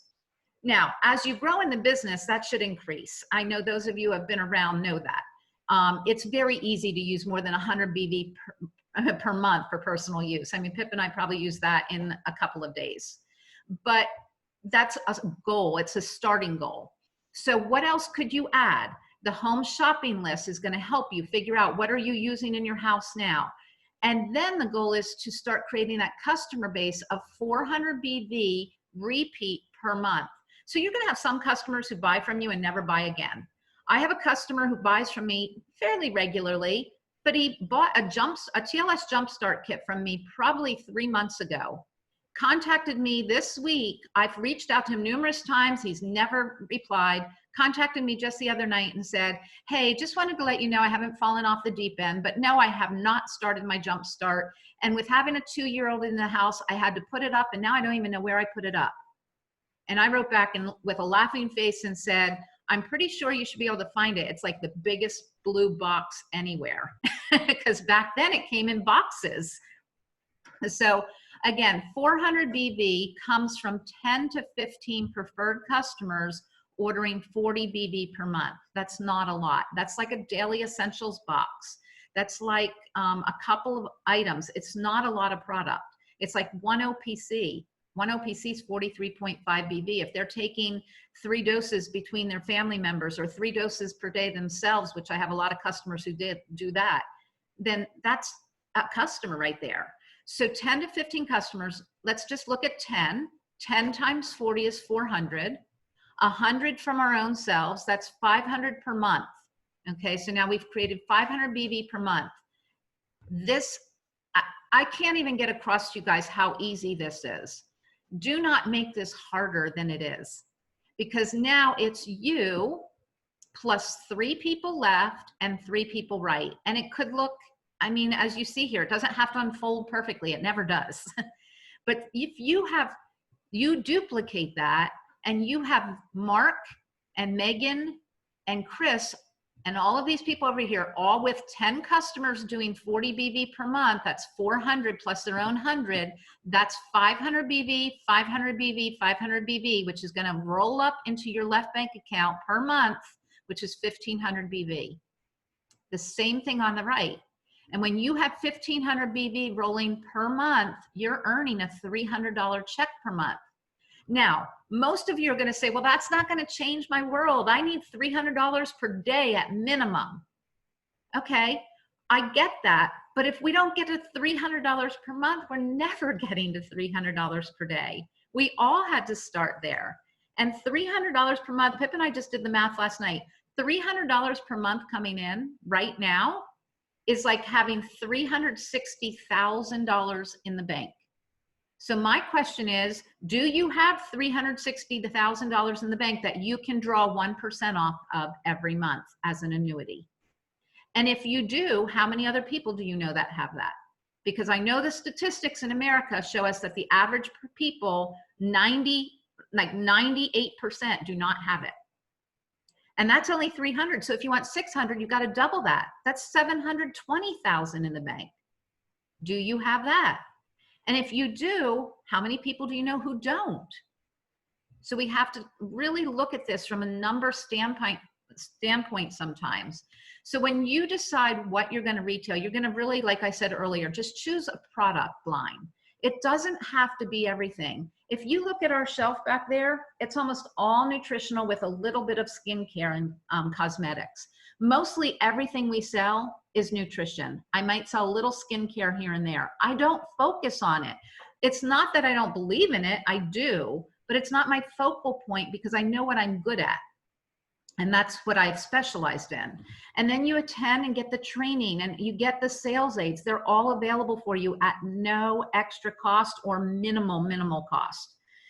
It says purchase home shopping list. I recommend purchasing the hard ones, but now that we have the digital copy, which I did put into Global Success Builders a couple of weeks ago, and it's also in the Southeast region. So I'm not sure if it's in our back office. If somebody knows if it's in our back office or available on one of our platforms, please let me know that because I don't know where it is. And then catalogs, products, etc. So here's the home shopping list. It's code 671 to order the hard copy of it. And it's like a, not a transparent overlay. It's a carbon copy. Gosh, I'm dating myself here. A carbon copy. So you just check off the things on here, lift the sheet up, and it relates to our branded products underneath. The new digital copy does the same thing, but digitally. I love it, but when we are sitting with somebody, I still like to use the paper. There's something magical about paper. And so when you're sitting one-on-one, if you have the opportunity to do that today, use the paper. But if you can't, then by all means, use the digital. Okay? And then you look at the catalog I talked about earlier, code 850. I don't think anybody here needs Chinese or Spanish unless you want to expand yourselves. It would probably be a good way to learn the language because get an English one and put it aside of the other one. But anyway, beautiful, beautiful with information on all the products. And then your websites and YouTube. You've got all these different things available to you. I think the biggest thing is that people go, oh, it's just easier to go to Charlotte and say, Charlotte, what should I recommend for this? Charlotte has a family. Charlotte has a job. It is our responsibility to go get the information that's been leveraged for us in YouTube, in product downloads, in our websites, in unfranchised media, in the calls each week. It's all out there for us to grab and get, but you are going to come to your senior partners to help you navigate where to find that. Okay, so hopefully that helps. Just again, product brochures, flyers, under support materials. There is so much information. Beautiful. Just this week, we actually helped one of our chiropractors go into the back office looking for, he's doing an end of summer bash in the office to just kind of do taste test every day. And so we did a little island theme with different things set up. And then he put sand on a plate and little like umbrellas.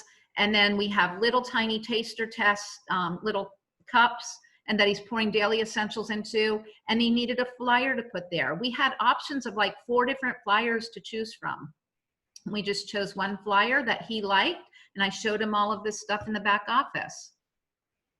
Just keep in mind that all of your sales must be made through one of your websites. And yes, you have all of these websites. I know a lot of you don't realize it, but you have a website for almost every division in the company.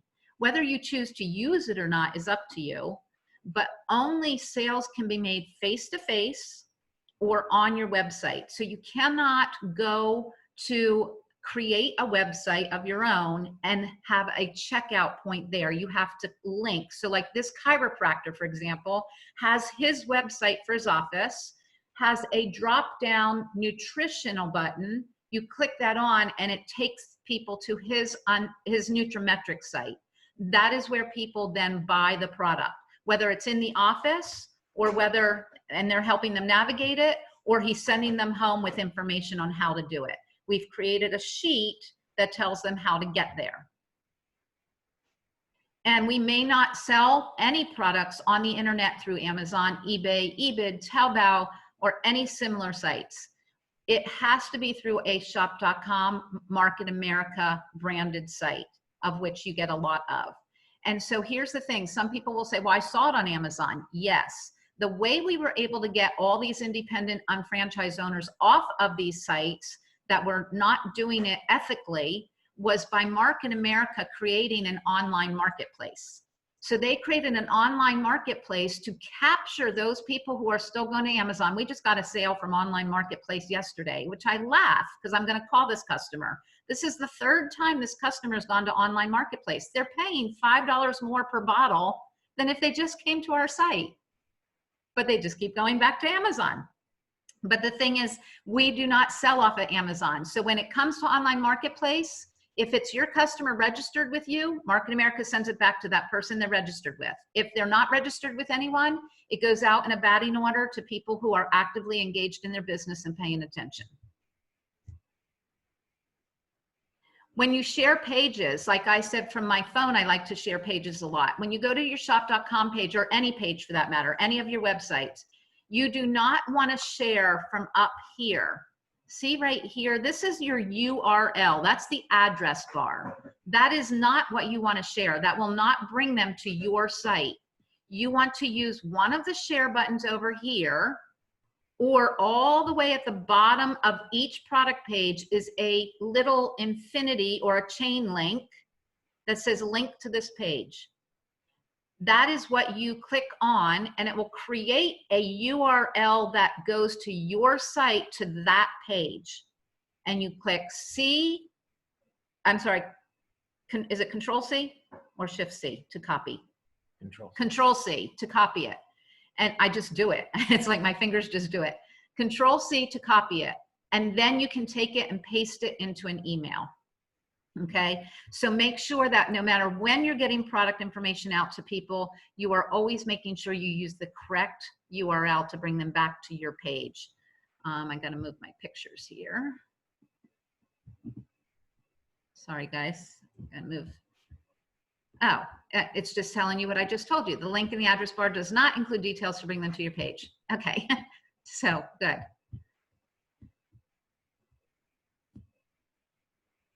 Okay, so we were talking about, like, what do you don't want to make any false or misleading claims. So here's just some examples. I just started my home-based business where I sell everything. OPC3 is amazing and will help you with anything that hurts. Now, I personally would not post something like that because people are not going to go, they're going to go, oh, salesy, salesy, salesy. So that's why they're saying, you don't want to post something like that. That is not going to bode you well, okay?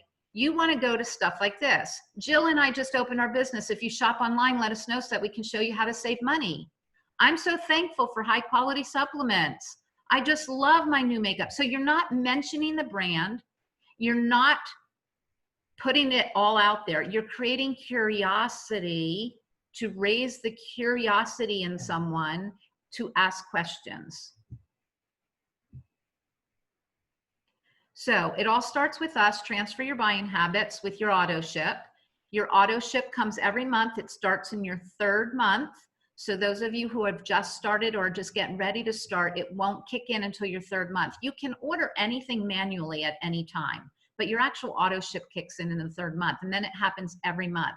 You can change it every month if you want. Just make sure you change it prior to the Friday before it pulls. And the date that it pulls is in your auto ship in the back office. And we go over that in NEWOT. Just like you're developing a possibility list or a database for the business, you're developing a database or a possibility list for products. People who you know, who do you know who takes a lot of nutritional products? Who do you know that works out? Who do you know that doesn't go out the door without lipstick on? Who do you know that always has everything perfectly put together before they exit? They're going to be interested in personal care products, hair care products, skin care products, cosmetics, okay? Who do you know that has aches and pains and is just so frustrated? This is where you're going to start putting a list together. You're not going to lead with product, and we'll get into this in the prospecting, but you're going to lead with questions to develop a conversation to match products to people and people to products. Not trying to sell them, but trying to get them to make a decision to purchase something that could benefit them. No different than each and every one of us did here. We all did. And we share a lot of that on our Monday night calls as well. And then we said, keep getting information to understand. So again, number one right here is what? Build relationships. This business, from retailing to the business to the expansion, is all about building relationships. It's about being influential. People will want to know what you have. They're going to listen to you, engage people in conversations, and become influential. Influential does not, we talked about this last Monday night, influential does not mean somebody who's made a lot of money and is successful. That is not influence. Influence is people want to be around you because you have something that is of interest that makes them curious to want to know more. Okay, so you want to share and tell your story. Your stories sell. It's not about retailing, it's about retelling. Retelling people's stories. And again, on Monday nights, this past Monday night, we all shared stories, and it was so valuable to hear stories. So collect those stories. It's just huge value. Have your products out. Right now, nobody's coming to your office. Nobody's coming to your place of business. But product placement, even in your social media posts, product placement's important. Now, I don't get on, you'll notice that when I do UBPs or I do business presentations, that wall is never behind me because that's a lot of product for most people. I will make sure I'm facing a wall, but I might have, I might pick up some aloe juice or I might pick up some isotonics. You want things around that people go, what is that? Okay. Again, it's listening. We have how many ears? How many mouths? Listen more than you talk. Way different than what I'm doing right this second. Okay. So, and then sharing stories and then asking, I always throw in an extra little one in the middle here. Ask for permission. Would you like to know more about that? Could I send you a link for you to learn about that? Would that be something you'd be interested in? Instead of, here's the link to this, I don't send it. I ask for permission. And when they say, yeah, I'd like it, that's when I'm going to send the link. So like, I did not send the link to the Thursday night webinars about products until I asked the person, would you be interested in this information that we just talked about, stress and anxiety and mental health? And then they said, yes. Now, do I send it out to all of you? I do, because my job is to keep you informed so that you can grow your business. You are not my potential customers. You are not my potential business partners. We're already in it to win it. So my goal is to send you the information to be able to send out and share with others, but always ask permission. Trial size marketing. I'm not going to spend a lot of time on this because we already have this on our bb411.com site. So I just want to encourage you, go to bb411.com and look under the tools for the trial size marketing and read through it because everything's there. There's video links to go listen to it. You want to learn how to use trial size marketing effectively. It is not about just throwing product out to people and hoping something sticks. You have got to get the conversation going and you've got to get commitment. Do not release that product if they're not willing to commit.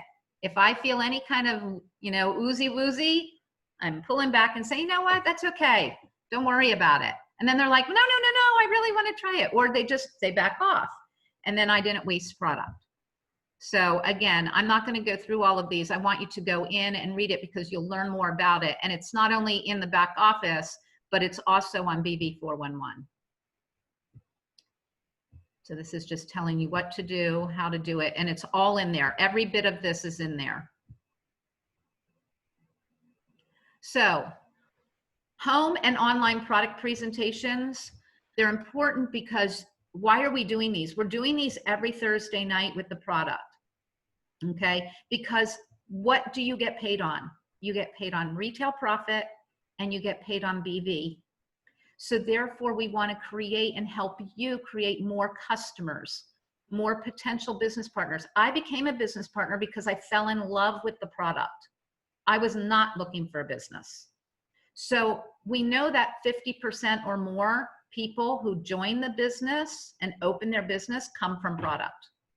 And about 48 to 49% looked at the business first. But if they don't get connected to a product line, they're never going to be successful, which is why we always do a trial run. So you want to generate those sales, okay, and become profitable. Like I said, I wanted it to cover my business expenses. And then the more you learn other people's stories, you'll have stories, and you can always, always reach out to anyone on here and anyone you meet to do three-way calls, three-way Zoom sessions. Connect people to people for product and for the business, not just the business, but for product. Sometimes it's easier for somebody to hear from somebody else. I could tell you a million stories, but we don't have time. So I know that stories really help. And so it's important that, and that's what we do on Monday nights. I'm stopping myself. Okay, so choose a theme. What are you going to do for that presentation? What connects and resonates with you? Is it the skincare? Is it TLS? Is it Wellness 101? What is it that connects with you? Because you can really do any of these. There's people now doing motives events online. Not the easiest thing to do because obviously everybody's got to touch their own face and do their own thing, but they're being done. I'm watching people do them. Okay. You must over invite. If you don't over invite, people aren't going to show up.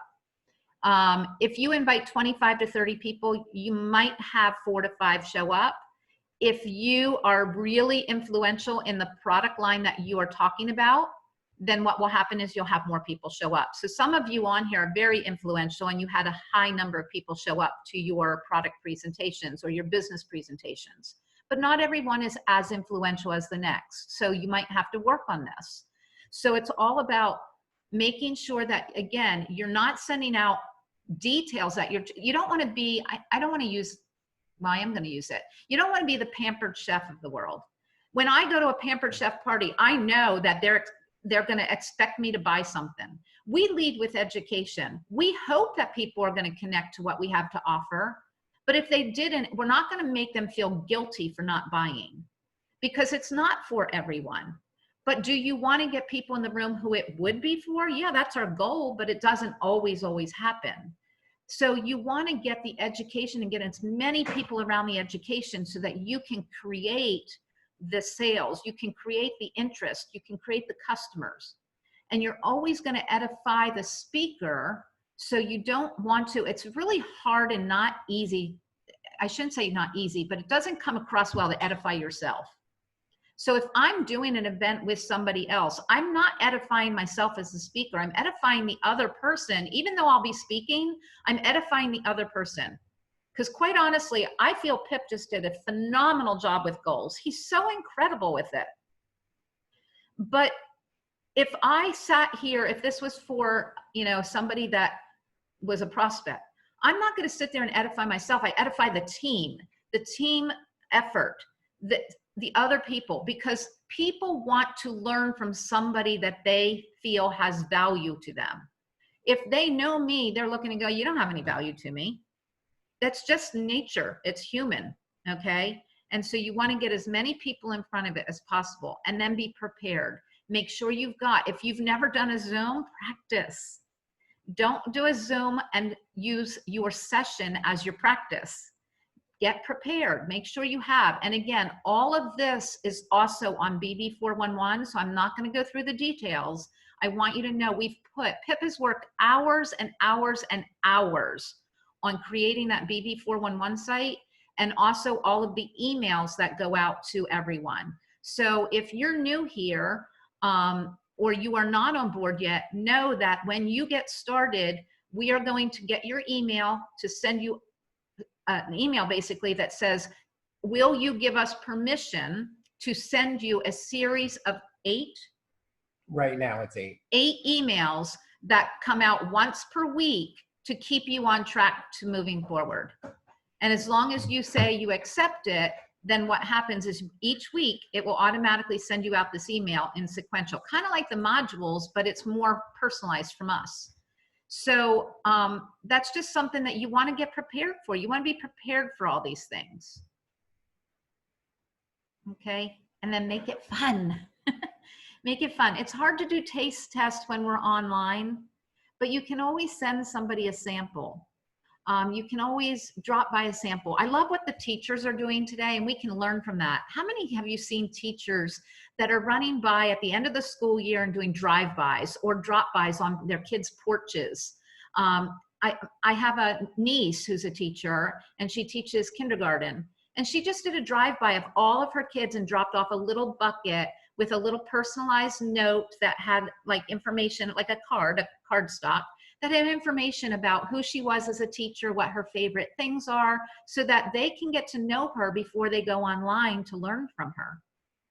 We can do drop-bys. I used to do drop-bys at the soccer field. I felt like the drug dealer at the soccer field. I'd open my window and pop it out to somebody. They'd give me money and I'd drive off. So, I mean, whatever. We have to get creative with our times that we're in. Always address any questions and answer them. If you don't have the answer, go look for the answer. If you can't find the answer, go to your senior business partner and ask them to guide you. But it's not your senior business partner's job to answer all the questions. It's their job to guide you to find it. So I say that because a lot of times people get lazy. And I want to remind you that your senior partner also has a life. So make sure that you take that responsibility to learn those things. But we're here to guide. We're all here to guide you. We want you to be successful. So make sure that you utilize us for that, okay? Always, always, always create a customer profile if they're not registered, meaning in your back office, because once they're linked to you with their email, now if they go to the wrong place, they're still coming back to you. And as we learned this past couple weeks, make sure the email goes in properly. If the dot is in the wrong place, they're not connected to you. We had that happen and the dot got put in the wrong place. So what happens is that person then went online thinking they were ordering from somebody and they ended up with another unfranchised owner. It can be fixed, but the thing is you want to make sure that people get connected to you properly. Can I add something? Absolutely. To that last slide that you just forwarded? Oh. It's okay. On the closing the sale, for some people, there's a negative connotation in the word closing. And, you know, a lot of people don't like that feeling of, I got to put pressure on my friends or I got to do this for them to buy.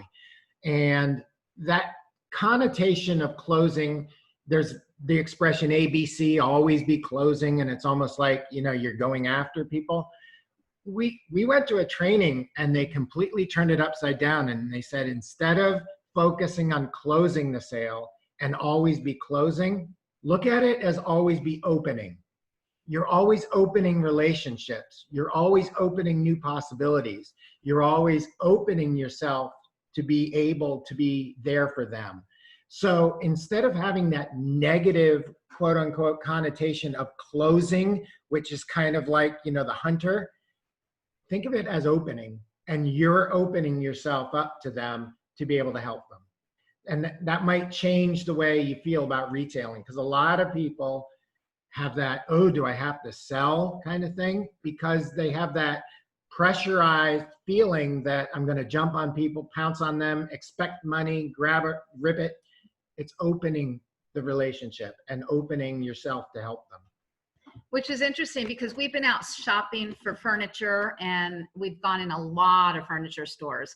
And it's so interesting, some furniture stores, it's all about the clothes. Like they are just like, right from the front door. You walk in that front door and it's just, they're there. They're waiting for you. They're sitting around in sofas and each of them taking their turn. And then there's other furniture stores we walk in and it's so welcoming. It's such a, and we've been in probably 25 furniture stores over the last 2 weeks. And it's so just really, to be able to see it is amazing. And so building share of customer means you're now, what I said before, that you're going to connect with the customer you already have, and you're going to develop the relationship to be able to get them buying more products from you. Because here's the thing, once you develop the relationship and the trust, there's a lot of things that we each need that we don't have. We're looking for answers. We're looking for solutions. Well, your customers are looking for solutions. And so when we can add on, but we're not trying to, again, sell them, we're trying to find out what are they looking for? What are their areas? So like this guy that was buying daily essentials, my conversation via text when I sent him that video was the fact that his wife was looking to lose weight. So then it led into a conversation, and that's what led us to Trim Tea. So again, it's adding on products and being able to find out what they want and deliver that to them, okay? Remember that you can set them up on auto ship at a 5% discount. I just did this week because that discount was really, really important to someone, okay? And remember to make sure that you're always giving them a little bit of value with every time they order. I don't care if you're not shipping the product and Market America is shipping the product, every once in a while, send them an extra little text message or send them a physical thank you card and throw in a catalog if they're buying a few things, or send a little thank you card and a referral card, a referral discount, refer 5 people, I'll send you a free box of daily essentials. You know, refer 5 people that buy, not just refer 5 people. But I mean, all kinds of things like that. Get creative with it. Again, we discuss these on Monday nights. Making sure you have your coupon codes in the back office set up. If this is not set up, get with the person who is your senior partner to get them set up. These are huge. People love discounts. It just happened to me this week. One of our great customers contacted me and she said, I waited till the very last minute. She goes, because the salon has been very slow and I just didn't have the money. I'm hoping that, you know, I can continue to buy. And so I said, you know what, Maria, we're doing a 10% discount this week for all of our best customers. And I am happy to give that to you. And she was like, you are the best. You are the best. Thank you so much. Use it where you need it. Don't have it all the time or it's no longer special. Okay. Use them as specials. And then, as I said at the beginning, over 50% of us came from retail, meaning we were purchasing and using products and then got involved in the business. So we always want to retail to recruit for business partners. And we want, when we're recruiting for business and having people evaluate the business, we always want to make sure we move them back to the products, because if they don't connect to the products, there's not going to be any business moving forward. So we retail to recruit and we recruit to retail. So what are your action items? Transfer your buying habits. It starts with us. Implement that trial size marketing in any way, shape, or form. We have so many different stick packs available. It doesn't have to be daily essentials. Make sure you're having some kind of your own personal business presentation, I'm say product presentation, even if we're joining hands with people, okay? Utilize those. So right now I'm utilizing Thursday nights to be able to get new potential customers in front of the information. I sent Thursday night's mental health to a mental health counselor, nurse friend of mine who is not purchasing product from us yet and is not a business partner. I sent her that. She couldn't make it. She was working that night, asked me for the link. I just sent her the link this morning and she said, thank you so much. I cannot wait to watch this. Will I get a customer out of it? I don't know. Will I get a business partner out of it? I don't know. I'm fishing, throwing it out, okay? Developing 10 to 15 repeat customers who purchase more than 40 BB per month. And that brings us to prospecting, qualifying, and sponsoring. And honestly, this is the most exciting part for us, because this is what will create the ongoing income for you guys. So real quickly, I'm going to just look up here to see if there's anything in the chat bar. Oops. Remember, you guys, if you have questions, put them in the chat bar. I can see my phone going, whoops. Okay, I didn't mean to do that. I can see my phone blowing up, but I can't look at it right now. Oh, goodness, I can't get to the chat bar. There we go. All right, guys, bear with me a second. What's happening is I'm scrolling onto the, Yeah, it looks like Alt H will take you there. okay. Go to Alt H. Alt H. No. All right, so I'll go back to the chat bar in a second. There we go. Ah, there's nothing in the chat. Okay, so I'm gonna guess you guys are all good. So I'm gonna say we're supposed to only be here for 1 more hour. This is a lot of information. So let me just do this real quick. We're gonna just take a minute break to stretch. I know I can see some of you guys getting up and stretching. Does anybody have any questions? Anything? You guys are still alive. That's good to see. I have a question. Yes, Tracy. Yes. So if I order more than 100 BV, anything over 100, can I put in my 002 or 003? Or does it all have to go in? Like when I order for myself, if I were to order 100 BV, does all of it have to go into 001? Or once over 100, can I put anything in 002 or 003? No, as a new business owner, your requirement per month is 50 BV. So Right. you only have to put 50 BV in your 001, and that's what should be on your auto ship. Right. Okay, which is what you just had to fix because it didn't go through. But 50 BV needs to go in your 001 every month when you're a new business partner. So those of you who are earning commissions, this is not for you because it accelerates, it goes up a little bit. But for anybody new, it's 50 BV per month. And then what happens is any other orders that you place, any extra BV, you want to be placing them in your 002 or your 003 according to what your senior partners have taught you based on where you are in the organization. Okay. Okay. I apologize. I knew it was 50 BV for new. I was kind of thinking about down the line if, once I get to have 100 BV. When you get to 100, it will be on your auto ship. So that anytime you place a manual order, you can just then put it in your 002 or 003. Okay. Also, you know how the auto ship thing, you said something about 3 months, I didn't set it up till almost 3 months. I was under the misunderstanding that if they say if you set it up, it won't kick in till the 3rd month. That's where I got the 3-month thing. I thought you couldn't set it up until 3 months. Gotcha. No. Auto ship is set up when you do your registration unless you go back and remove it. So, right. So you were you were actually set up for it, and then you went back and you changed some things, and then it didn't get updated. No, I never was set up for it. I never set it up because I didn't think I could set it up for 3 months. But actually where I was misconstrued was that you set it up in the beginning, but it doesn't kick in till the 3rd month. Correct. That is correct. It's set up in the beginning and it starts in the 3rd month. Right. And I thought I couldn't set it up until the 3rd month. Gotcha. That's where I got confused. Gotcha. Okay. All right. We got a few people that have gone to the bathroom. I can see. Anybody else? You guys, give me a hands up if you're good. Okay. We're all good. Well, Stacia's great.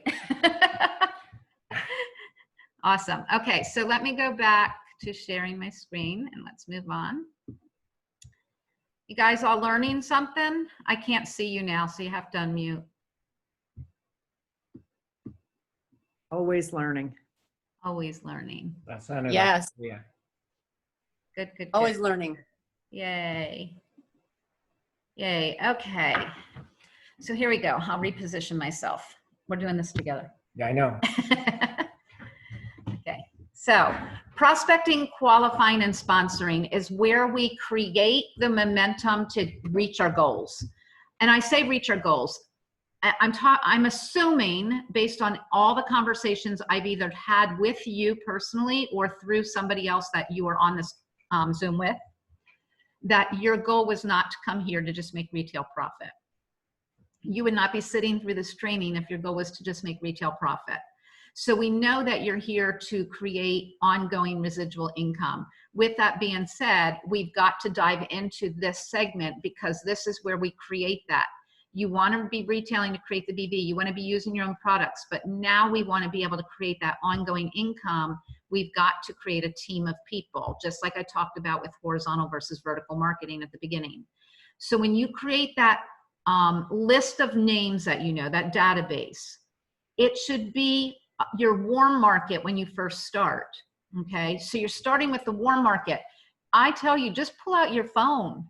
Most people have over 300 names, and I can tell you most people have around 500 in their phone. We are not going to decide whether it is or isn't for somebody because we're not approaching the people to say, I want you to do this with me. We're approaching people to find out who they know, who they can connect you with. And we have ways to do that. So this is not about going after, and I know a lot of us were introduced to other businesses over time that we had to go after our friends or family or neighbors. And it was that, like Pip said, always be closing. Ugh.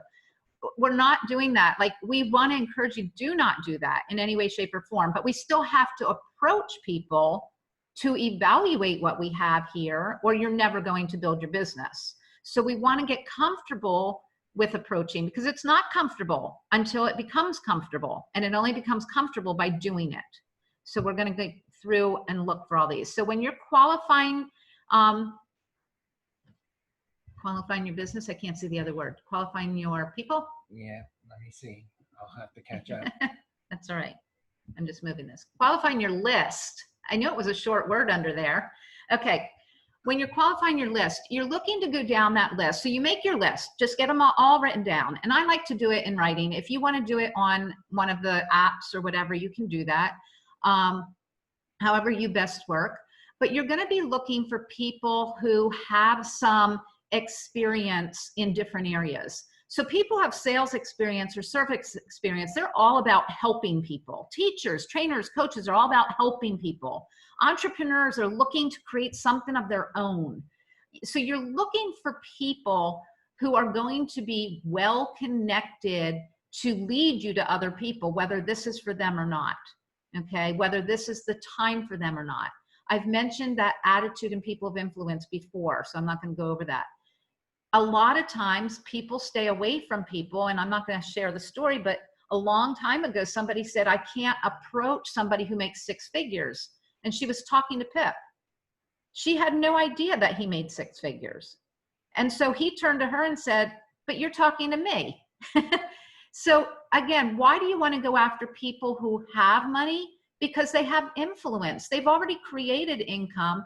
They know what it took to create that income. So when they see this, a lot of times they see the leverage in it, or they might see how they could help other people in their family or in their circle who don't have what they have.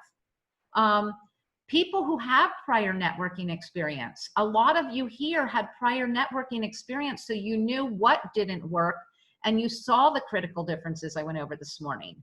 So again, it's having those conversations with why are we different? How are we different? What created us to be different? And it starts with the belief, though. I mean, no matter what, it still comes back to having the belief in yourself and belief in the business. That's right. And that only comes from attending things like this and listening and keeping your attitude up week to week. You know, reaching out to each other, encouraging each other. I mean, I can't tell you how many times I just reach out to people just to encourage, because life is hard.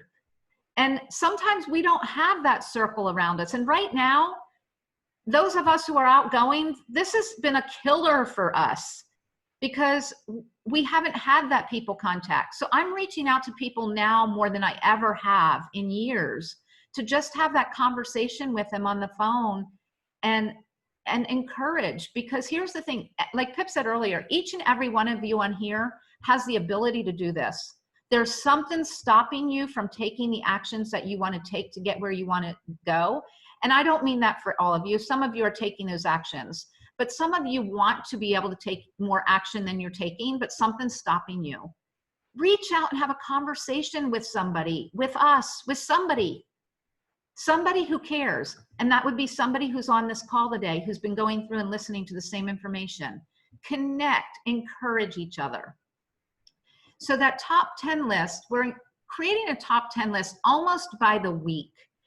And I say almost by the week because if you're on a fast track to 6 figures, then you should be contacting at least 10 people per week. If you're not on a fast track, then this might be every 2 weeks or once a month. But you need a top 10 list. And that top 10 list is going to be the people that you're going to then determine your approaches and practice your approaches with your senior partner or with somebody cross-line or whatever. Okay, we're creating those approaches so that you can have more success, and then continue to build relationships with everyone on your list, because next week or next 2 weeks or next month, you're going to need a new top 10, because you're going to work through those 10, and some of those 10 might lead you to people, some of those 10 might be interested, and some of those 10 might not even respond to your calls. Okay, so you're going to work as a team. So real quickly, we're not going to take 3 minutes because we don't have 3 minutes. We're going to take a minute. And what we're going to do is I want you to look at this and just start jotting some names down on a piece of paper in front of you. Think of any name that begins with A, B, or C. And just write down right now, anyone you can think of in your circle that has a name starting with A, B, or C.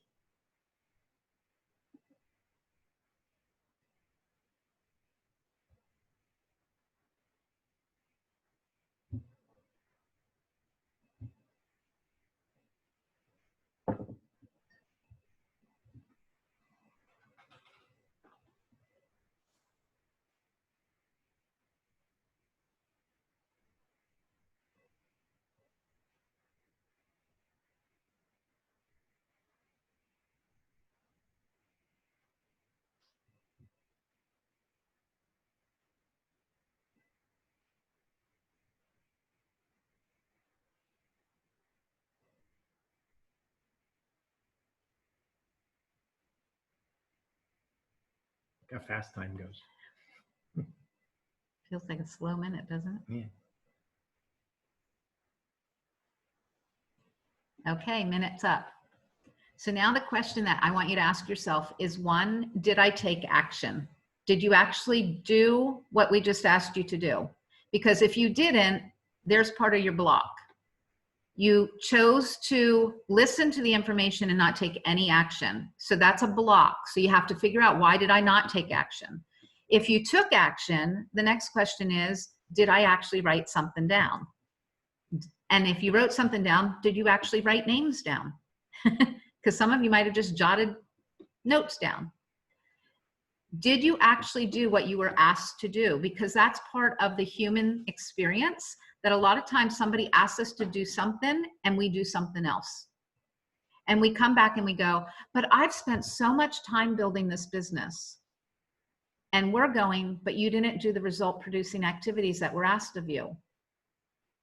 So this is really an exercise to figure out, where are you personally? What did you take action on? If you took action and wrote down names, all you need to do is now go back. And I always think it's kind of fun. It's kind of like, what's the game we play that we time ourselves with? Categories. Categories. Time yourself and go, okay, who do I know that has an occupation in, fitness? And time yourself for 30 seconds and write down all the names you can think of. Make it into a game and make it fun, and do it on almost like a call workshop type of thing, where you get on a Zoom with 1 or 2 other people and have fun doing it. And then I'm going to let you cover that, because you're like a master. Adding 2 names per day. They're everywhere. People are everywhere. And it's a matter of going out and either meeting them or remembering them or going through it. Like Beth just said, there's exercises to do it. But Beth just said I'm a master at it. One of the things that I've learned, I'm an introvert. She's an extrovert. You've probably already figured that out if you didn't know. But I can start conversations.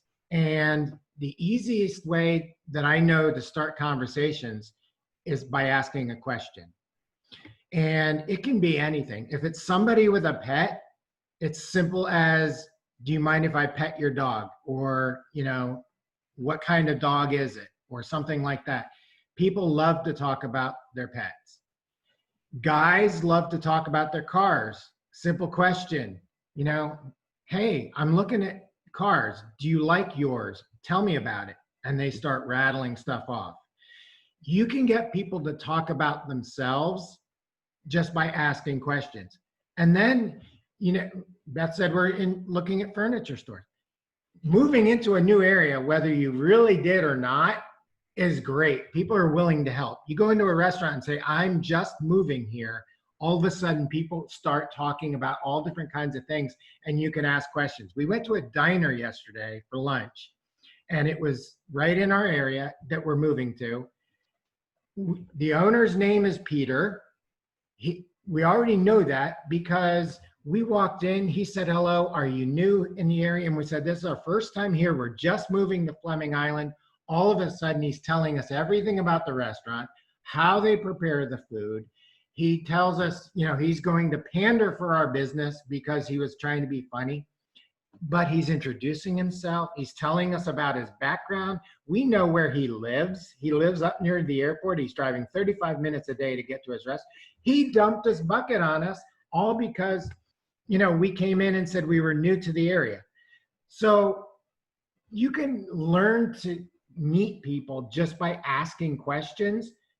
Take the focus off yourself and just try to make friends. And like I said, I am an introvert, but it's real easy to start the conversations.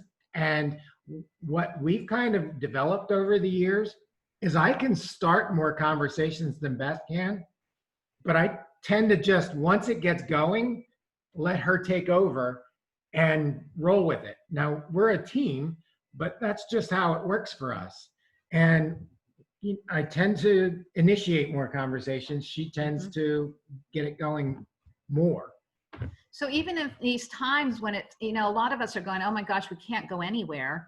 I know some of you are going places because you're still going to work and you're still, you know, seeing people, but some of us feel like we can't go anywhere. I want to encourage you, go out. We've been to so many restaurants recently, and yes, everything is social distance, but it allows for conversations because there's nobody in the restaurant. It's so empty compared to normal. And so all I'm doing is saying, you know, how's business? Mm-hmm. And that just opens up a conversation, and we're walking out with names and numbers from these people. Yeah, Caddyshack the other day. Caddyshack the other We day. know that the guy who served us was willing to do anything. So when you're doing it on social media, again, you're looking to engage each day just a little bit. And again, it takes minutes to do this. But again, you don't want to go out and, you know, put out via product, put out via business. You want to put out lifestyle posts, and then, you know, contact. Like I just contacted somebody from high school today who had a post about she's overly stressed. And so I sent her a message and said, you know, I don't know whether this would help you, but I actually listened into a mental health counselor on Thursday night that did a session on anxiety and stress and what we're dealing with in today's world right now. Would you like to listen to it? And that's all I said. And now I'll wait and see if I hear back. That was this morning. But it's not about coming out with product. It's not about coming out with a business. It's about forming a relationship and helping somebody. So like we keep saying, ask lots of questions, and it's listening to the answers, not going into a recruiting mode. Yeah. And just adding, I come home, there's no way I can even contact everybody I get. I get so many cards and information on people. And so then it's just a matter of narrowing it down each day to, again, during those result producing times that you're going to build your business, that if I'm going to take 30 minutes at night when I get home from work or over lunch, I'm going to make X number of calls during that time. Just like I have to go to work and I have to produce this much work and get this much off my desk in a day, you're going to set goals for yourself related to your business so that you do that. And so it just says up here, when you brand yourself, don't be weird. Always think about, if I post this, how would I receive that if somebody else posted it? Stay away from politics, stay away from religion, stay away from, you know, the taboo subjects, because it never ends well. This is an inclusive business. We are equal opportunity. Our opportunity is open to everyone, whether you agree with them or disagree with them politically or spiritually, whatever. It does not matter. But stay away from those topics on social media. And, you know, a lot of people will unfriend you if they disagree. So your market shrinks if you start, you know, going consistently trying to put your opinion out there. You may be right, but you may be alone too. So it all starts with this. And again, I'm not going to spend a lot of time on these segments. I want you to high level know that these are important things for you. We work on these on Monday nights. We spend a lot of time on this one-on-one, tweaking them. You've got to have your why. Your why becomes your 2-minute commercial, which is never 2 minutes long. No one will listen to you for 2 minutes, except if they're attending a training. So thank you for listening. But it's really about creating a story that is yours, but that it resonates and creates curiosity in other people. So typically what happens, just like myself, when I started this, I wrote my story out and it was way too much information, but somebody helped me whittle it down and then whittle the words to become attractive so that when I spoke them, people wanted to hear more. So you can't, I don't want to say you can't do it, but it's very rare that someone is really good at doing this on their own because it's not something we've been taught in life. So get with your partners, get with us on Monday nights and really get this down. And when I say get it down, it means get it in writing because you want to be able to then read it and read it and read it and throw it out there and practice it. And when you practice it, you're going to walk away from certain situations and go, oh man, I batched that up. Like, why did I say that? But if you don't have those experiences, you'll never get good. So again, this is experiential. It's about going out there and throwing it out and having the conversations with people. So what is it? So start somewhere and create your why, and then get that to your senior business partners and let us all help you whittle it down to something that's very descriptive, but resonates with a good percentage of people. It's never going to resonate with all.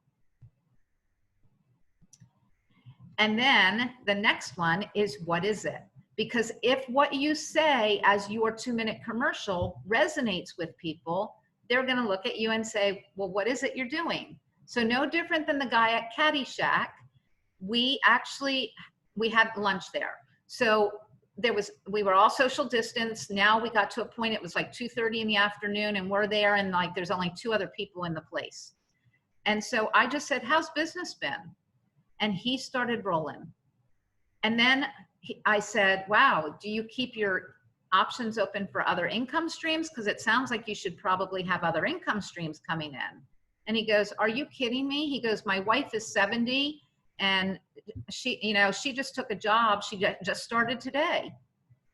And so, I mean, stuff like that. So I looked at him and I just went, oh, I'm so sorry.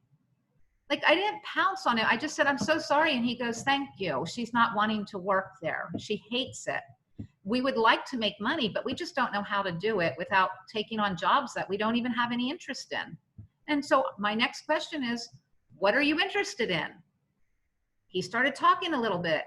I said, well, gosh, you know what? My husband and I own a business. We're new to the area and maybe you could help us. I don't know, but we might be able to help you. You might be able to help us. Would you be willing to sit down and have a conversation? And he goes, well, what is it that you do? So again, I had to be prepared with a what is it, and your what is it can be very, very short and simple. I don't ever go into, we own an online business called shop.com. Have you ever heard of it? It's an incredible name. Oh my gosh. And we help people. We sell everything to everybody. Oh, stop. It's a short, little, concise answer to create curiosity. Okay. So it could be, we're a product brokerage. We're an internet marketing company. Market America, shop.com. Have you ever heard of us? It should be short, concise, and followed by a question. Okay? Because see that one down there, the goal is to start or continue the dialogue. That is your job, is to continue the dialogue. So what do? we teach, and we've learned this through actually working in Nutrimetrics, is where we started with all of this way back when, and we've now adopted it in the whole company, is kind of a I am, I implement. So I am a whatever. So if you have a full-time job, so for example, I'm going to pick on Dr. Joe for a second. I am a cardiologist, but what I'm focusing on and kind of excited about is my new online business. Do you think people would then turn to him and go, well, what are you doing? What is it? So if you are, you know, some of you are CPAs and accountants on here. I'm a CPA, but what I'm really focused on and what I'm really excited about is I recently started an online business on part-time alongside of my job. If they don't ask the question, what is it? Then don't answer the question if they haven't asked it. Just move on to another conversation. Yeah, and here's where I think we should talk about the analogy between fishing and hunting. When we're at this phase, we're fishing. All we're doing is casting, and we're waiting for a bite, and we're playing along with the fish, and it's part of the process. When you're hunting, you go out and you shoot, bang, and you know the deer's dead. We're not hunting, we're fishing. We're looking for as many fish as we can get, and some we, you know, catch and release because they're not qualified. But it's really the process. And, you know, we've talked about this a lot this year. It's wash, rinse, repeat. You get good at it and you do it again and you just keep doing it again. And it becomes, you know, JR calls it the dance. When you're meeting people and you're going back and forth, it's like a dance. And all you're doing is just getting to know somebody. And is that somebody that you're going to want to try and date and take it to the next step? Or are you just dancing and move on to a next partner? But it's really not about jumping on somebody who you meet and pouncing. So now you have their interest. What do? If they're asking a lot of questions, your job is to set the appointment. Because again, remember what I said, we work 2-on-1. So we don't want you out there taking these conversations too far. And I'm going to actually kind of highlight Joan and Stacia right now, because Stacia's getting very good at this. At the beginning, she wanted to go out and have the full conversation with people. And so it's really important to start pulling in so we can work together, okay? And so that's when the appointment should be set up. And so if you don't know the answer, just say, it's a great question. I don't have time right now to explain it. Even if you do know the answer, I don't ever continue the conversation. I want to book the appointment. When does it work better for you? Monday or Tuesday, morning or afternoon or evening, whatever, because you want to work as teams.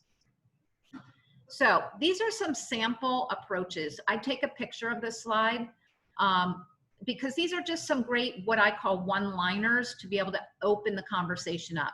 As some of you already know, but those of you who are new don't know this yet, we actually have an evaluation script that is on BB411 that we work through and work with you on. And the reason we do is because we've learned over time what works, what doesn't work, what words send up red flags, etc. So we want to be able to help you when you're asking somebody to evaluate. And it comes down to, we're going to go through part of that, but I want you to know that even though we can't work through it here, that's why we meet on Monday nights. That's why we take our approaches during the week and then have 2-on-1 appointments, because it's all about teamwork and working together to get the results.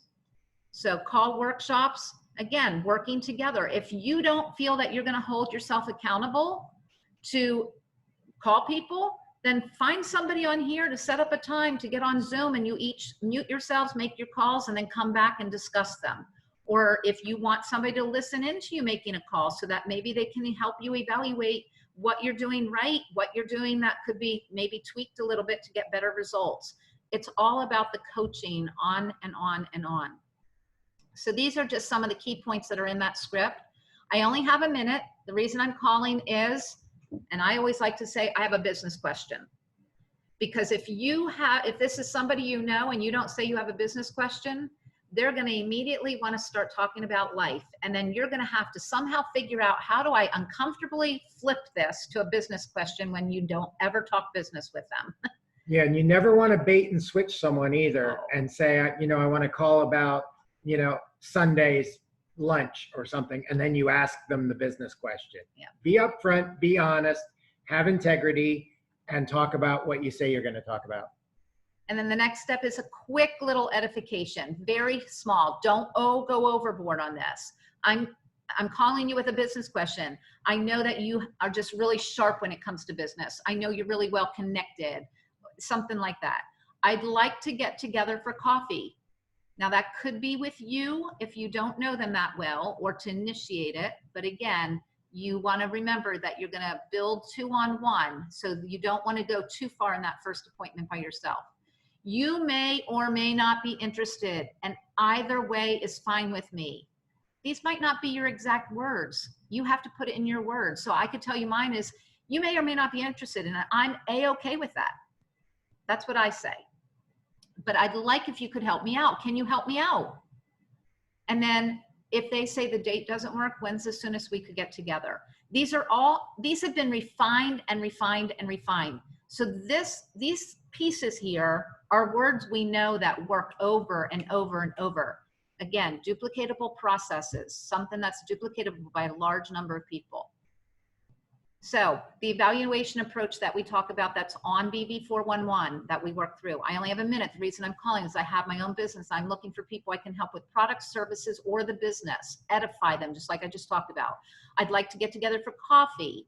I know you will know the right people and can provide some great referrals. Would you be willing to help me evaluate and learn about what I'm doing? Can you help me out? If the date doesn't work, when's the soonest we can get together? Same thing. So what's going to happen? Oh no, we pick up that heavy, heavy phone that typically you walk around with all day long, but suddenly now it weighs 1,000 pounds. And we make that call and you get voicemail. Don't start explaining and doing your whole spiel on voicemail. That's weird. Simply say, hey Maria, it's Beth, give me a call back. That's what you would normally say, right? So don't try to let out your whole script on the voicemail. If it becomes a personal call because when you first call, they have something going on in their life that's not great, don't bring up the business at that point. Don't ask them to evaluate at that point. Just be a friend. You can call them back later. Put them on your list for next week, maybe. If they have questions, that's when you're booking the appointment. If you, well, we already talked about call workshops from a distance. We're already doing that, Zoom. It's hard to do call workshops in person right now. You want to, I always say, put that appointment in concrete. You want to solidify the appointment. And this is on that sheet as well. If you're wishy-washy, you're going to have a lot of no-shows. So posture is going to be really important, which is why we want to work 2-on-1 and why you want to do tie downs. So these are your tie downs. You know, I always say, do you see anything in your schedule that would prevent you from keeping the appointment? If they say no, I'll say great, because I know that you're busy. I know I'm busy, and I just want to make sure it's solid. If it's more than 2 days out, I always say, I'm going to text you a couple hours before the appointment to confirm it. Please reply to my text so that I know that, because I don't want to waste my time nor yours. Okay, so just making sure you have a tie down. And then it comes time to share the plan, share the information. So when you share the plan, you have a lot of ways you can do this. You can do it with a UBP online. You can do it with videos. I prefer something that's always interactive at first. Use videos as a last resort. You have the flip chart. I prefer right now to use the presentation online, the PowerPoint, because we're doing Zooms mostly. When you are first engaging, you have to, again, develop the relationship. Now, if you develop the relationship and then set the appointment and they only have a half hour, you're going to do a very quick engagement to just remember and connect again. So again, this is no pressure. This is just information. I'm hoping that you can help me. If you don't know the person, you've got to get to know them a little bit first. And so that's where we talk about using family, occupation, recreation, and money. Your goal is to expose a little bit of pain for either them or somebody they may know, okay? And I always say people don't care how much you know until they know how much you care. So if they jump on a part 1, which is the first half of the plan with us, and you haven't taken the time to make this before the plan connection, and they're only coming there to do you a favor, I can tell you that your numbers are going to go down in terms of interested parties. Because people are buying you, they're buying your vision, they're buying your mission, they're buying your passion, they're buying you. And if they know that they can help you move your agenda forward, and they know you, and it is your friend, and they care about you, and they know you're not trying to pressure them to do something, and they're just there to help you, they'll listen. If they think they're there for them, then there's got to be a reason for them to be there for them, which is about uncovering the pain. So you've got to do some of the pre-work before you just throw them into a plan. If I can advance. And then again, during the plan, it's all about team. You're never alone. It's all about working together, okay? Let them know that there's going to be people who are skeptical and negative. It's reality. Not everyone's going to be interested. So here's the thing. If I would have built this business based on the first 5 people I went and contacted, I would not have been in business. Because the first 5 people I reached out to said no, or just ignored me. Now, the first 2 people I sponsored into the business aren't in the business anymore. Big mistake. Big mistake. They would have been at the top of the organizations where all of you are. They left within 6 months to a year. They never reached out to people. So I want to encourage you, reach out to people, but don't do it alone. You have to develop the relationship alone, and then you edify the person you're going to be putting them on the phone or Zoom with, and then you work together as a team to help move that person forward, or to have them help you lead you to other people. And always the no decision close that JR teaches is don't worry about understanding everything. Goodness gracious. You're never going to understand it in the first couple of settings. It takes at least 2 to 3 times to see this, to understand it.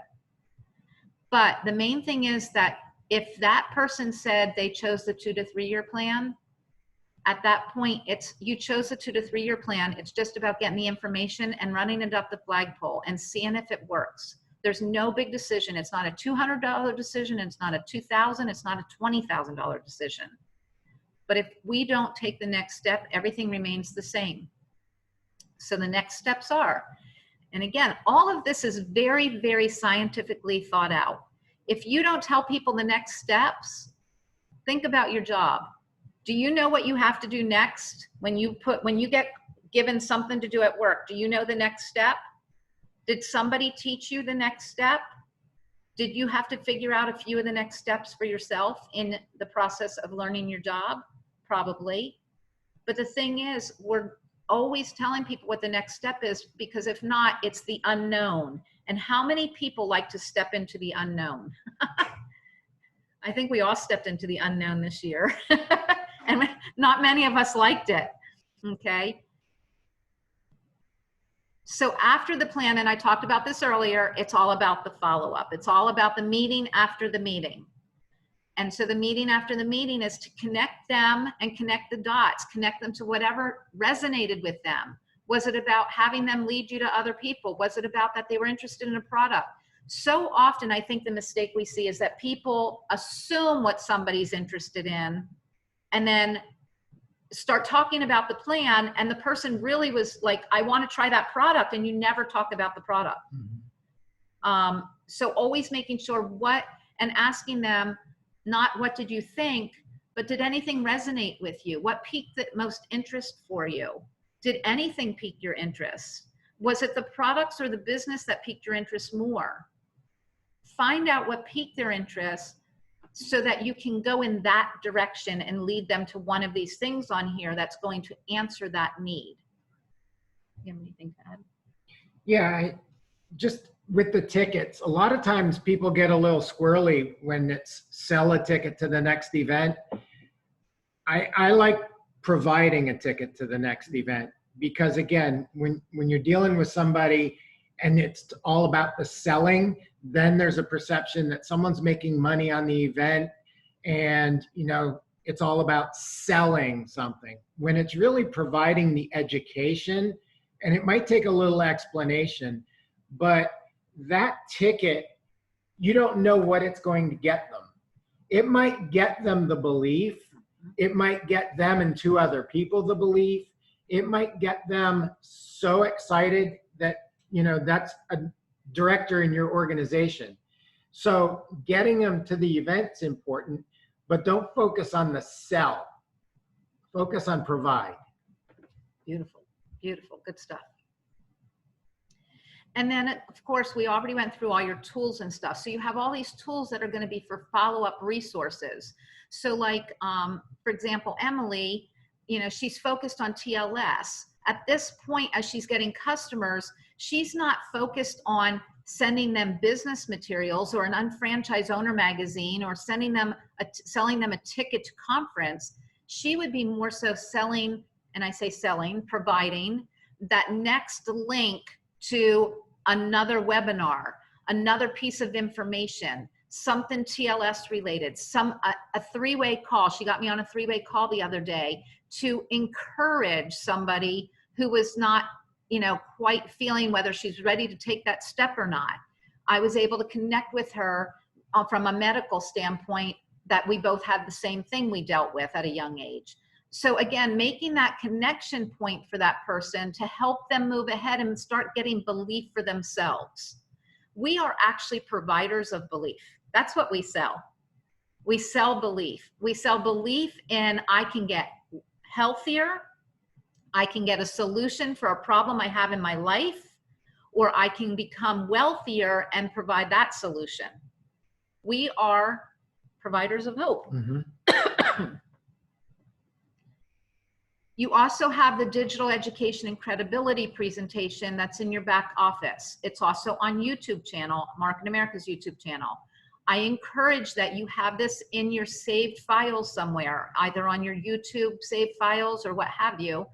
And why? Because this video gives credibility to who we are as a business. Because if you just mention shop.com and then send them home, they're going to go search that. And what are they going to find? They're going to find all kinds of positive and negative and everything in between, because that's what Google provides.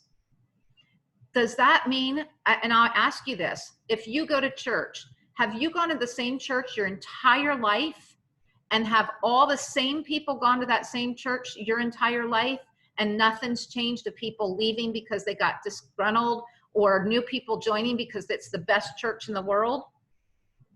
Did you go to school? Did everyone finish school? Did everyone succeed from that class that you went to? That's just life. So there's going to be some success stories. There's going to be some failures. And failures are simply people who gave up. Because if we fail and we don't continue, we learn most from failures. We don't learn most from successes. So this is a great video to be able to share with them, to put out the real thing. Yeah, and going along with the digital credibility is going back to the attitude and knowledge and listening to your audios and reading every day, because that will help build the belief in you that you can stand behind when somebody questions and, you know, maybe brings up something in the video that you send out. You have to have that belief within you. And we started the day with that. It starts with the belief in you. If you don't have the belief and someone asks a question, you might crumble. But if you have the belief and you're bulletproof and they ask a question, you're not going to crumble. You're going to answer the question because you know what is. And again, it's not always answering the question with a ton of information. It's answering the question by maybe getting them connected to another party or another piece of information to bring that credibility. So again, the fortunes in the follow-up. I know we've all heard that, but it really is. The follow-up appointment is always the next step. It's always the thing that's going to keep somebody in the funnel, keep them moving forward. So that is critical, and it's a timely thing. It's time sensitive. If you don't have something every, within 72 hours booked, what happens? Life gets in the way. It happens to all of us. So it's important to keep people engaged in the process. Why do we have a weekly call? We have a weekly call instead of a bi-weekly call or a monthly call, because if 2 weeks went in between us all coming together, more people would drop off. We have a weekly call to keep everyone engaged and moving forward together and leverage our time so we're not having to have one-on-one calls with every single person. Okay, so always, if you had a successful meeting, it is not a successful meeting unless you book a follow-up. Okay, because so much can happen in between that people just lose sight.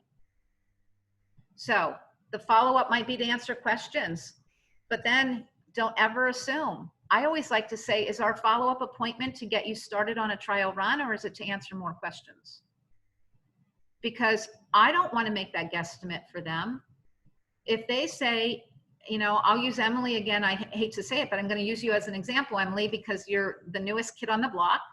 But when Emily got to a point that she had all these customers coming and getting ready to get onto a webinar, I had to ask her the question, if all of them purchase, are you ready to get started? Because if she wasn't, we had already discussed that I would take the retail profit from those customers and I would put it aside for her so that she could start when she was ready. So I'm not giving it to her, because if I give it to her, she'd go spend it on something else. I know that. How do I know that? Because that's what I did in my beginning days. So I hold that profit and I say, I'll give it back to you. And what happened is, lo and behold, it all connected in those last couple of hours. And she called and said, I'm ready to get started. And so I did not register those customers. We actually did the webinar, and then we immediately registered those customers in her new back office so that they could all be connected to her. Okay. So again, always moving forward to the next step, guiding them where they want to go. And it's, basically wherever they're going, you can see all the different options here.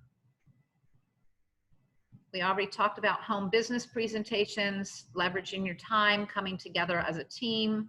One day we'll get back to those. Yeah, we're doing these. We're just doing them on Zoom. On Zoom. So we'll get back to those. I'm going to let you handle this. Okay. I know you. This is Pip's pet peeve. It is. When I hear people say certain things, it's like fingernails going down a chalkboard. Don't say I joined Market America. I joined shop.com. I started my business. I registered my own business. Something more professional. I'm a member of Market America. No, you're not. You own a business. You registered a business. You're a business owner. I do Market America. You don't do the post office if you work at the post office, okay? You work for yourself. You own an internet business. Whatever it is, you don't do it. And a lot of people say that. Are you still doing that thing? And they say it, they don't mean to be rude, but it's kind of obnoxious. No, we own a business. And then if you're talking to people, don't use company acronyms. Here's one, there's a UBP meeting Tuesday night. There's a business presentation Tuesday night. A local seminar, we taught people, instead of saying local seminar, it's a wealth building seminar, because it is. That's really what we're in the business of, is wealth building. So that sounds a little bit more credible than saying I'm going to a local seminar that nobody has any idea what it is. And honestly, they're no longer local. Right. They're on Zoom. Another inside thing that we know what this means, but people say I hit 1,200 and 1,200 and got my first check. Well, say I earned my first commission check. My sponsor's name is Dan. Okay. Sounds like AA. No, my business partner's name is Dan. Or my senior business partner's name is Dan. Or the person who introduced me to the business, his name is Dan. Again, it's a more professional. I want to just jump in here with Nutrimetrics, you guys, because a lot of you are Nutrimetrics on here. I just want to say I usually use the word colleague. My colleague's name is, it's just much more professional in the Nutrimetrics world. Yep. Don't use the terms upline and downline. that's a red flag. And, sometimes when people are having some problems in their phone conversations and they're being told no all the time, sometimes it's little words that they're using that can be tweaked. And also, we've read some things in people's 2-minute stories where it's like, ooh, this is a red flag. And it's all because of the word has a connotation. So upline and downline has a connotation of multi-level marketing. Again, senior business partner, junior business partner, colleague, or just business partner. It doesn't matter. Can I jump in again? Yep. I just want to say this, when we're doing Zoom sessions or doing live 2-on-1s, whatever, one of the things that we see a lot of is, and people don't even realize they do it. That's why it's important to record yourself and go back and listen to your recordings, which is great with Zoom. Because like in a business presentation, a lot of times somebody's doing a great business presentation, they're talking about everything, and then all of a sudden they'll get to one thing that where maybe they had a little hiccup with the company over, and they go, oh yeah, like that doesn't work so well. Well, immediately now that person that's listening is going, okay, well, what else doesn't work so well? Right. So be careful of it's a company. Not everything's going to connect perfectly. It never does. I've never worked for a company. I've never had a family that didn't have hiccups. It just happens. So are there ways to get through those and over those obstacles? Absolutely. But the thing is, we have to work through them just like with anything else. And so it's really important to listen to what you're saying and go back, record it and go back and listen to it, because it's those little things that people grab onto and then go, yeah, maybe I don't want to listen. I don't want to learn anymore. Yeah. Don't plant the seed in someone's mind. And my favorite one is, I already have people below me. It's something that, it just doesn't sound good. You want to say my business is growing, or I have a team developing, or something like that. Again, pin levels, achievement levels outside the business, they don't know what that means. So instead of saying I'm working with a national supervising coordinator, I'm working with somebody who has exceeded $10,000 a month in commissions. When do you want to sign up, or when do you want to get in? No, those really aren't what we're looking for. When would you like to register your business? When would you like to start your business? What would you like to be as your start date? Something professional. So these are just some quick things that you are going to hear at some point in your business probably. And so we want to make sure that you understand them. So when people ask, is this a pyramid? I simply say, no, it is not. And then ask a question. So I will actually say, no, it is not. Is there a reason you're asking that? Generally, they're asking because a term was used or something caught their eye or their ear and they went, it's one of those things.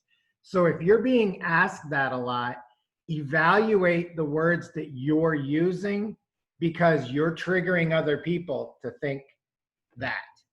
And the reason I start with a question is because if you go into the things at the bottom, these are good support pieces to say, but if you go right into that, you're now into convincing mode.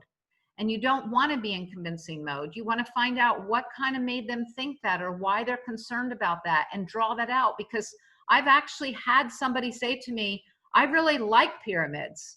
And I was like, whoa, like I've never had that before. So again, then my whole conversation was very different with that person than it would be with the average person that doesn't like pyramid. So again, asking more questions instead of going into a confrontational mode, but know those little statistics that we talked about at the beginning of the morning. Is this Amway? Is it No, it's not multi-level marketing. And then again, a question, what's been your experience with that? Okay. And then again, having your little one-liners, whether it's A+ rating with the Better Business Bureau, whether it's we took the best of franchising and networking and eliminated the flaws, pull out a couple of things that we've gone over today and make them yours. Embrace them. People, I would say this, when people say I don't have time, I go, who does? That's the very reason we're looking to create something, is so that we can actually have more time and create a lifestyle. And then could we get together for coffee? I could really just use your help. And again, it may or may not be a fit for you. I'm okay with that. Okay. I don't have the money.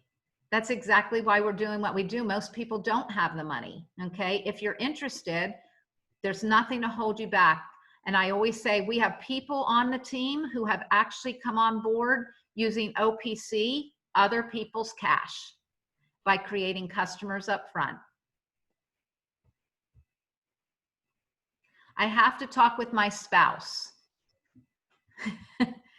I always say that's a great idea. And I always personally say, because I didn't, and that was a mistake. That is my line. But I will say this, that if they have a significant other or they have a spouse, it's always good. That's a great idea. I'd love for them to evaluate it. When could the three of us get together? Because again, you don't want to send them home to share it with somebody else when they don't even understand it yet. Okay? It's not going to come off very well. I don't know how many of you have gotten the question, how much are you earning, or how are you making any money?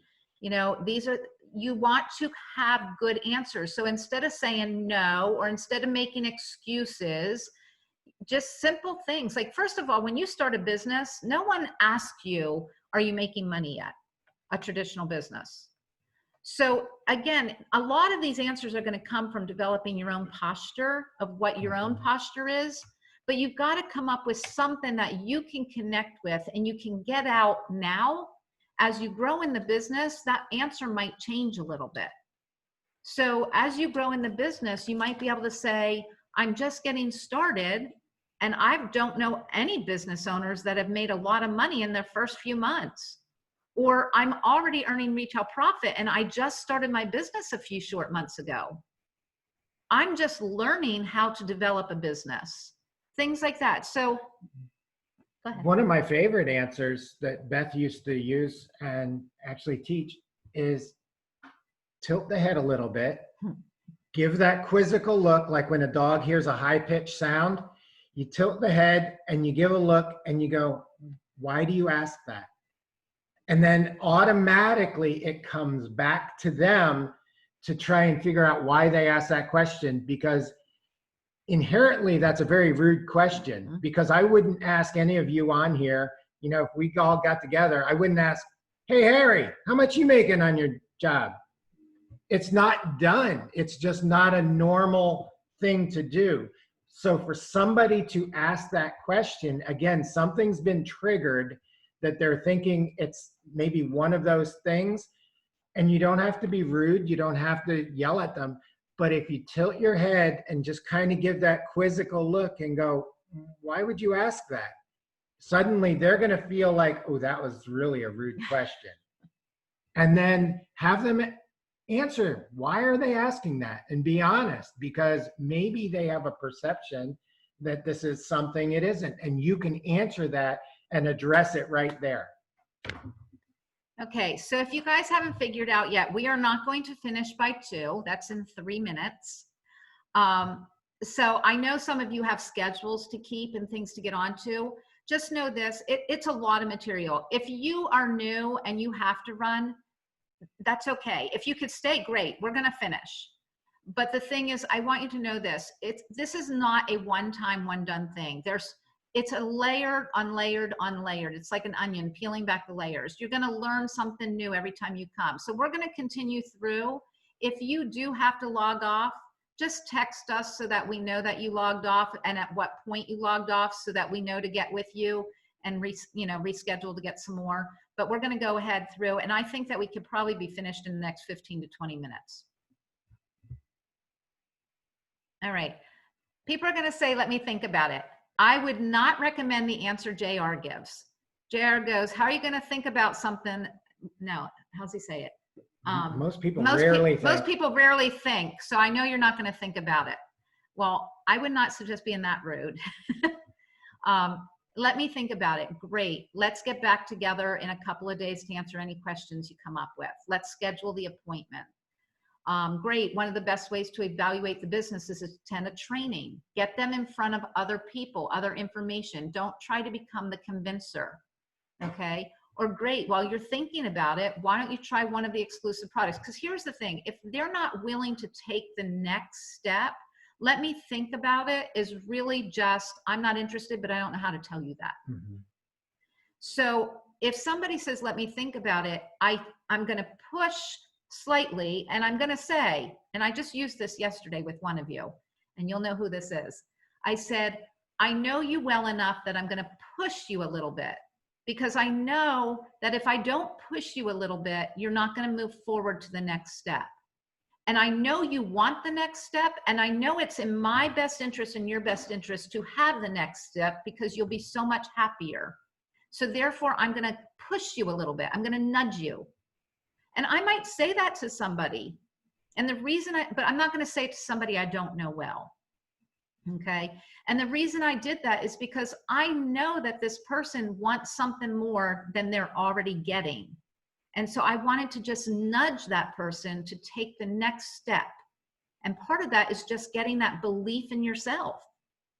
And we're all in this together. Do I have to sell anything? Well, yeah, it's a business, but we don't recommend going out and being a used car salesman, or, you know, nowadays I'm going to say We're not the attack furniture mode. sales. But people love our products, and they're easy to talk about. Once you know what they are and what they do, and you've tried them yourself, it's very easy to share stories, because people are looking for solutions that we have. If they say they're not interested before they've seen the plan, again, coming straight back to, I wasn't sure if you would be. I was hoping we could just get together because you probably know the right people and could help me out. If it's after, going right back to, timing may not be right for you. Would you mind if I just stay in touch? And then kind of narrowing that down. Could I contact you in a few weeks? Or, you know, if you feel it's better to contact in a few months, or could I circle back around with you in 6 months? I mean, right now there's people who have shown interest in this business back in February, March, and then all this hit. Some people have moved forward. Other people, and I know you guys know this, there's people that are like so worried about what the next step in life is that they're frozen. They can't take the next step. And so I've just said to them, do you mind if I circle back around with you next month?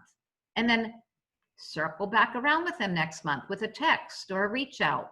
I've got somebody who's been on the books with us basically since February, and he has yet to take the next step, but he keeps telling me, don't give up on me. So that means I'm not doing a lot to put time into it, but I invited him today to listen into this. He chose not to. That's a choice, but I'm not going to give up on it. Okay. So what are your actions? Create your names list, practice that what is it, schedule presentations. Why? Because if you don't schedule the presentations, you're not going to get any real action. You're not going to get any experience. Schedule a call workshop or a time to get online with some other people and actually create those connections with people, okay? And then schedule or attend. I'm gonna say, you don't have to schedule a home business presentation at this point, because we're doing enough of them online that you can plug into. But it's always best to do some kind of part 1, part 2 with other partners on your team before you send them to an unfranchised business presentation. And then coming in for a close, and I have to go use the restroom. So I'm going to ask you to start the follow-up and ABC pattern real quick. Okay. And I'll be right back. Yep. Basically, when we're in the ABCs and the follow-up, what we're talking about is duplication. It's the wash, rinse, repeat. What we've done for you, you do for your people, they do for their people. So we're going to kind of just quickly cover using the ABC, using the Getting Started guide. That's something that got missed and dropped quite a while ago, and we're getting back to that. And it's a simple tool that can be used throughout. Make sure you're constantly using your own products to generate customers. Show the plan consistently. Continue to attend trainings. And then it's developing your partners. That's what this whole session is on. It's, if you do it well and you teach it well, it will duplicate well.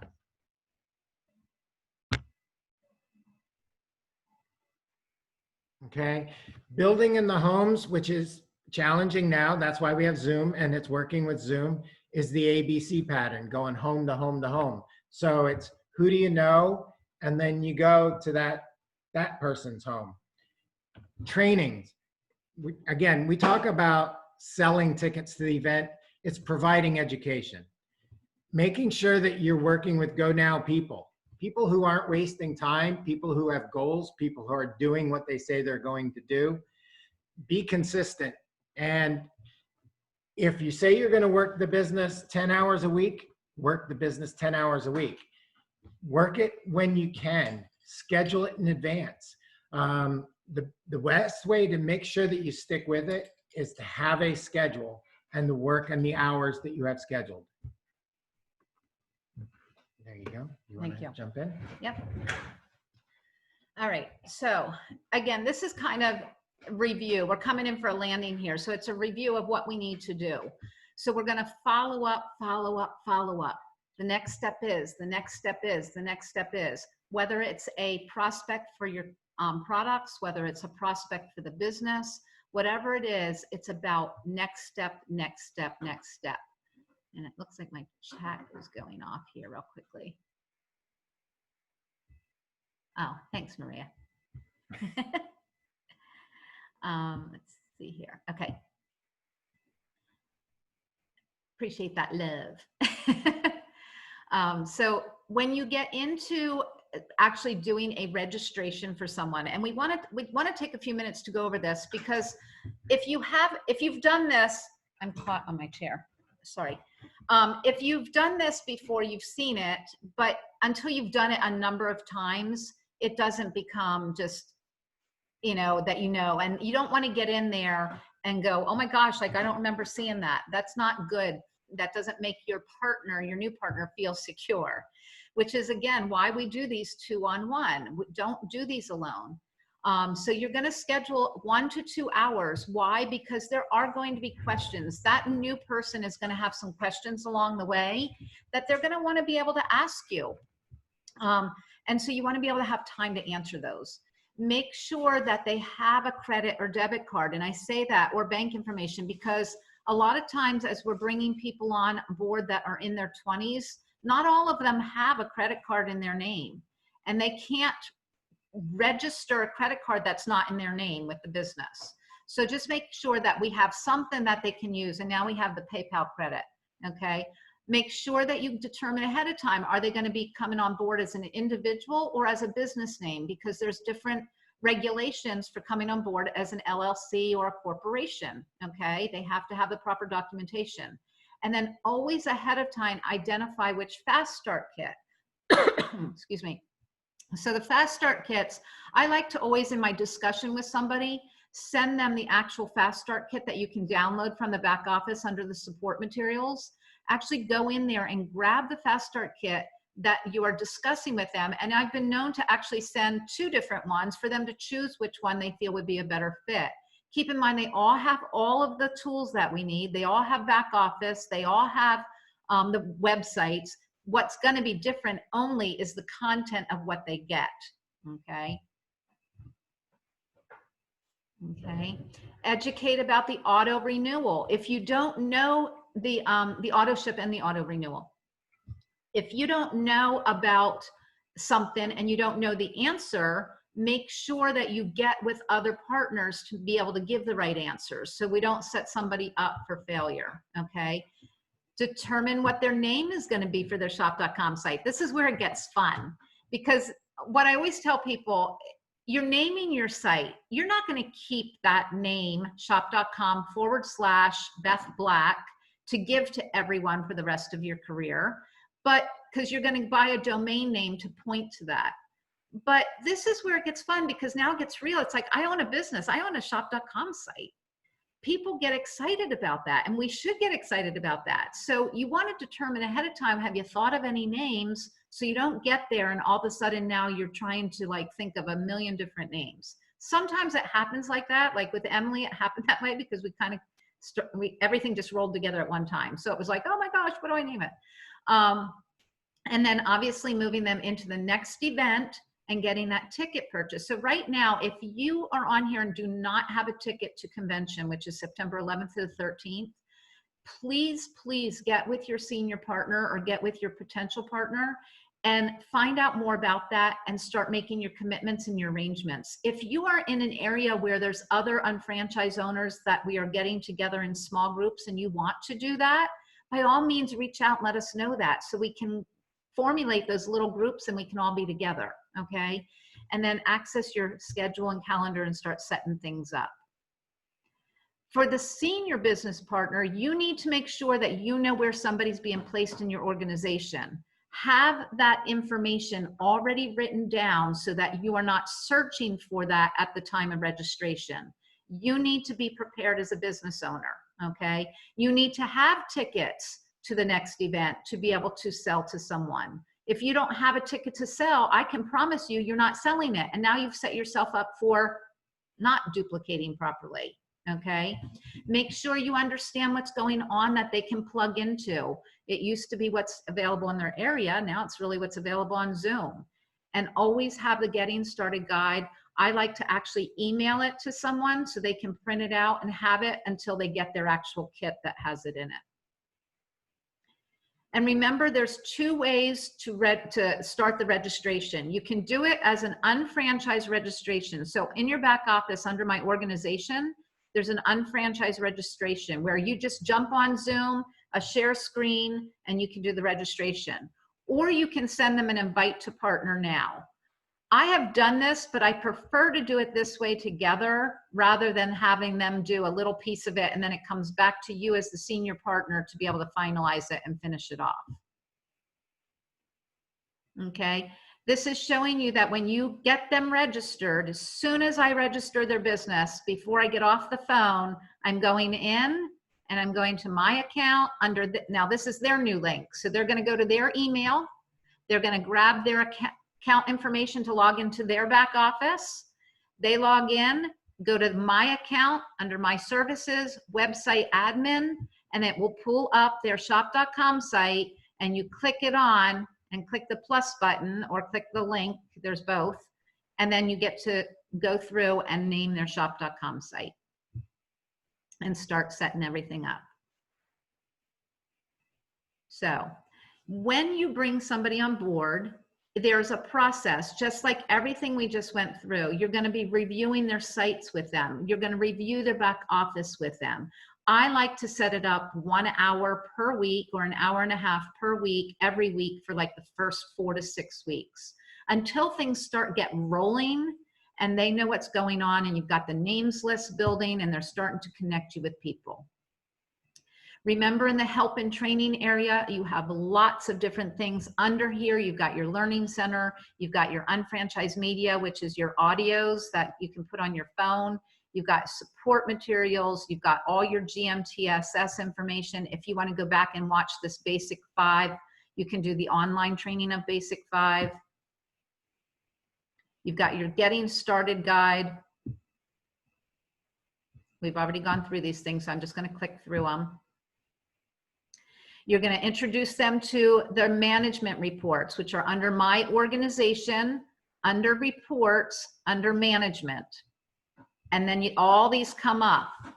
The Master UFO program and the SAM program, the Shopping Annuity Master Member, are both underneath there, along with other reports that you're going to educate on. If there are reports that you are at a point in your business that you want to understand and you don't understand them, that's your job to reach out to us as senior partners and set up a special Zoom.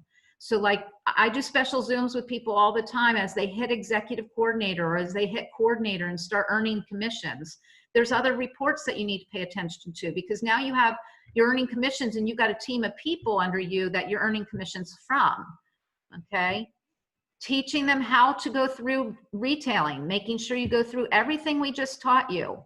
Teaching them how to approach people with an evaluation approach to be able to ask people to evaluate the business to lead to business partners.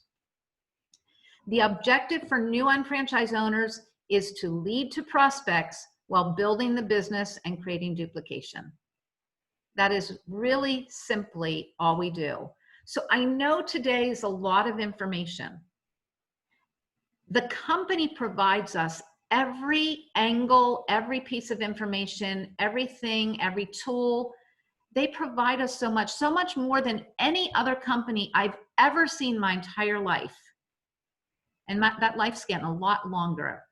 I keep getting older day by day. But the thing is, I've never seen another business that provides everything we provide for such nominal cost. It's really ridiculous what we provide. Like, this should really cost a lot more than $429.95 and an additional $21.95 per month. So I want to encourage you, really dig in, because this is education on wheels. This is the best university education, and you can earn while you're learning. You don't have to learn it all and then go out and hope that it works, okay? And it's all about having control to measure, monitor, adjust, and control it so that there's no chance in it. It's when you stop and you don't keep plugged in, you don't listen to the audios, you don't take a little bit of action to contact 2 people per day, to be able to book 2 appointments per week. If you just share this business 2 times per week with 2 different people consistently every week for 52 weeks, I could tell you, you will be off and running. I don't know how. I wish I could jump out there and give you a pill that made you reach out and contact 2 people every day to get 2 appointments per week. Because I can promise, I've been in this business for 24 and a half years. There are plenty of people, including myself at times in my business, that say, well, I'm reaching out, but I just don't get any, but we're not reaching out to enough people per day. And the thing is, instead, what do? We watch videos, we watch TV, we twiddle around with this over here, this little hobby. And I'm not saying we don't do those things in life, but we make excuses for not doing the very things that could set us free. And this is a business that can set anybody free who takes these little things and puts them in to their weekly agenda.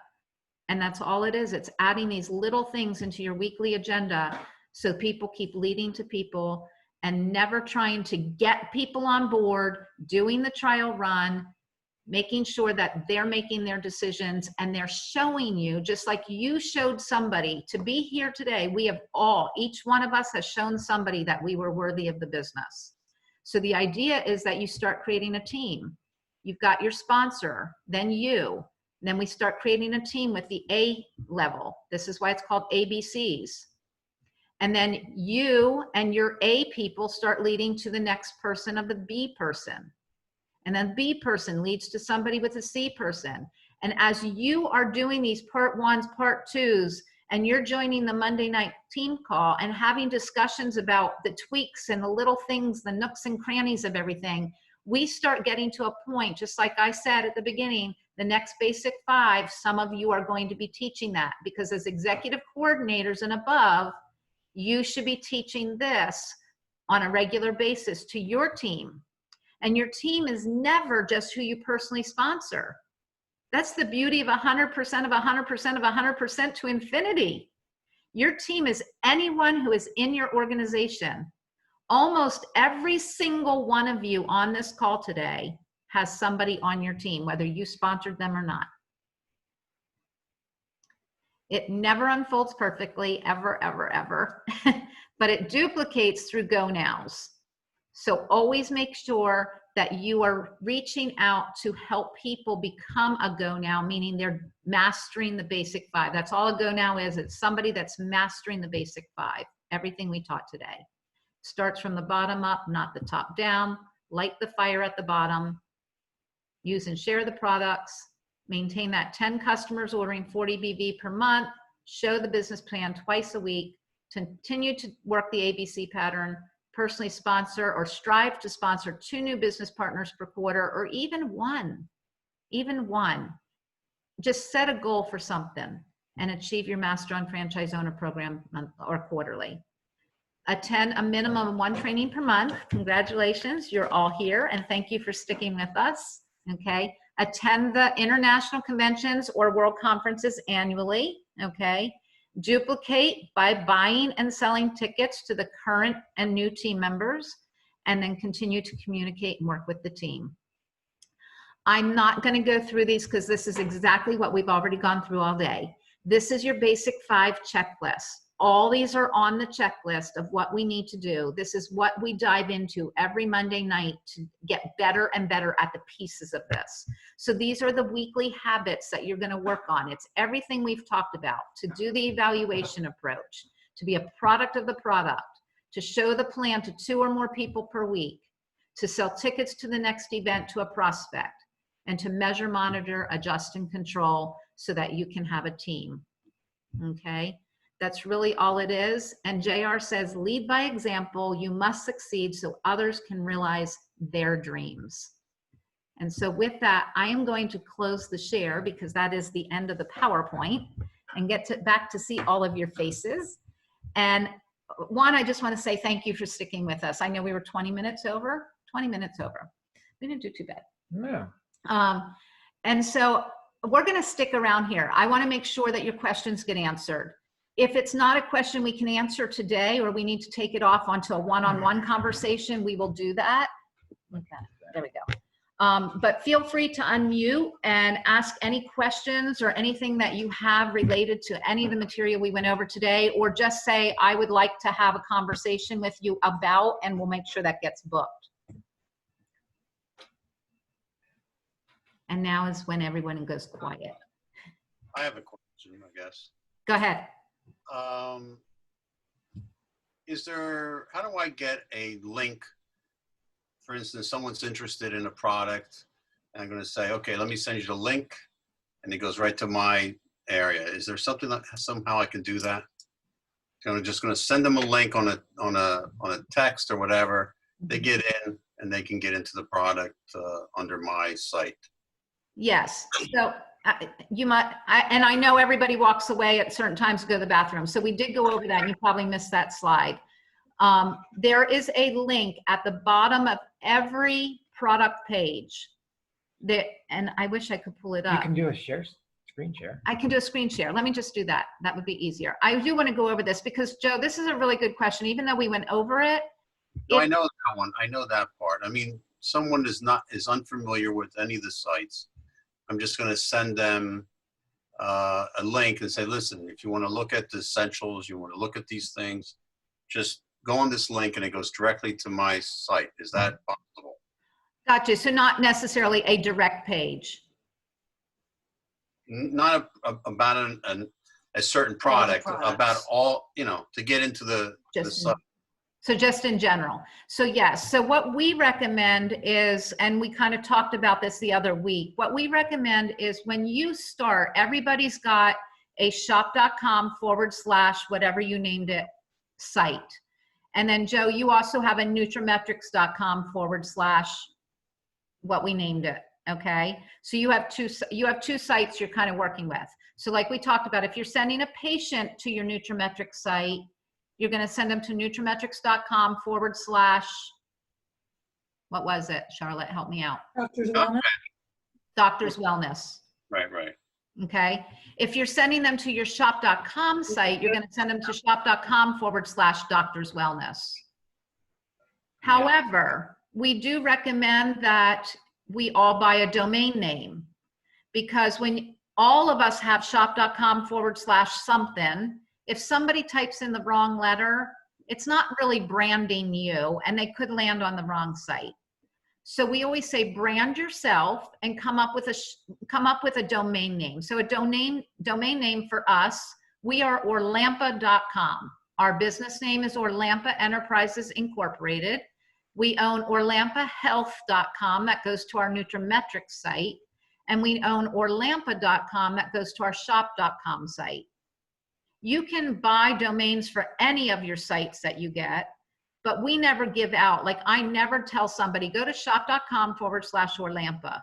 I send everybody to orlampa.com, and that points to our shop.com / Orlampa site. And when they go there, they just land on the homepage. Thank you. You're welcome. They can fish around all they want at that point. But to also throw in, we also own a domain called kidshealth411.com. we have that pointing specifically to the kids' products. And what we did was there's branded page, there's a site on shop.com that has all of our branded logos. If you click on that, it will go specifically to that brand products. On the DNA Miracles, if you click on the DNA Miracles logo, it goes to a neat looking page that's specifically for children's health products. What we did was we used that kidshealth411.com and pointed inside to specifically just the children's health products. So if we meet somebody who, we have a conversation and they're talking about their child who might be on the spectrum or something like that, we won't give them our shop.com or our Nutrimetrics. We'll be specific to kids and give them the Kids Health 411, and that takes them only to that page. Thank you. Very good. And it looks like it. Emily, if you're still on, I got your message, and yes, we'll set up, I'll be talking to you on Monday. Okay, anybody else have questions? Joan, congratulations for hanging in there as a guest. are you feeling a little overwhelmed right now? A lot of information. A lot of information. But it was good information. It was, I'm glad I did stay on, and I'm glad I went through this because it gave me more information that I was looking for. Good. So thank you. You're welcome. Just remember that the first time of seeing this is really just high-level overview to know that we have all this. The pieces will all start to come together. Station knows the websites inside and out, and I will promise you, she also knows the back office inside and out. She's truly an IT person. Oh, good. She will guide you very well with all of that. She actually answers a lot of my questions. And Joan, don't feel bad. We all felt that way when we were just getting started. And Tracy's just a step ahead of you. Yeah, I'm not. Yeah, that's very true. I do have to figure out how to, I was in the back office trying to figure out how to change my shipping address or my address that's on file. And I cannot figure out I couldn't find a profile thing or anything to change that because my condo number isn't on there for shipping. Oh, okay. So under, I have to actually look at it, but I'm just going to take us there and do a screen share real quick. Okay. Let's see here if I can get to the right. Because I just had an order. The UPS just sent me a thing saying they needed an address correction because it wasn't on there. So I need to figure out how to do it. Okay, so just bear with me a second. I got to wait for my little thing to go away before I can click on something else.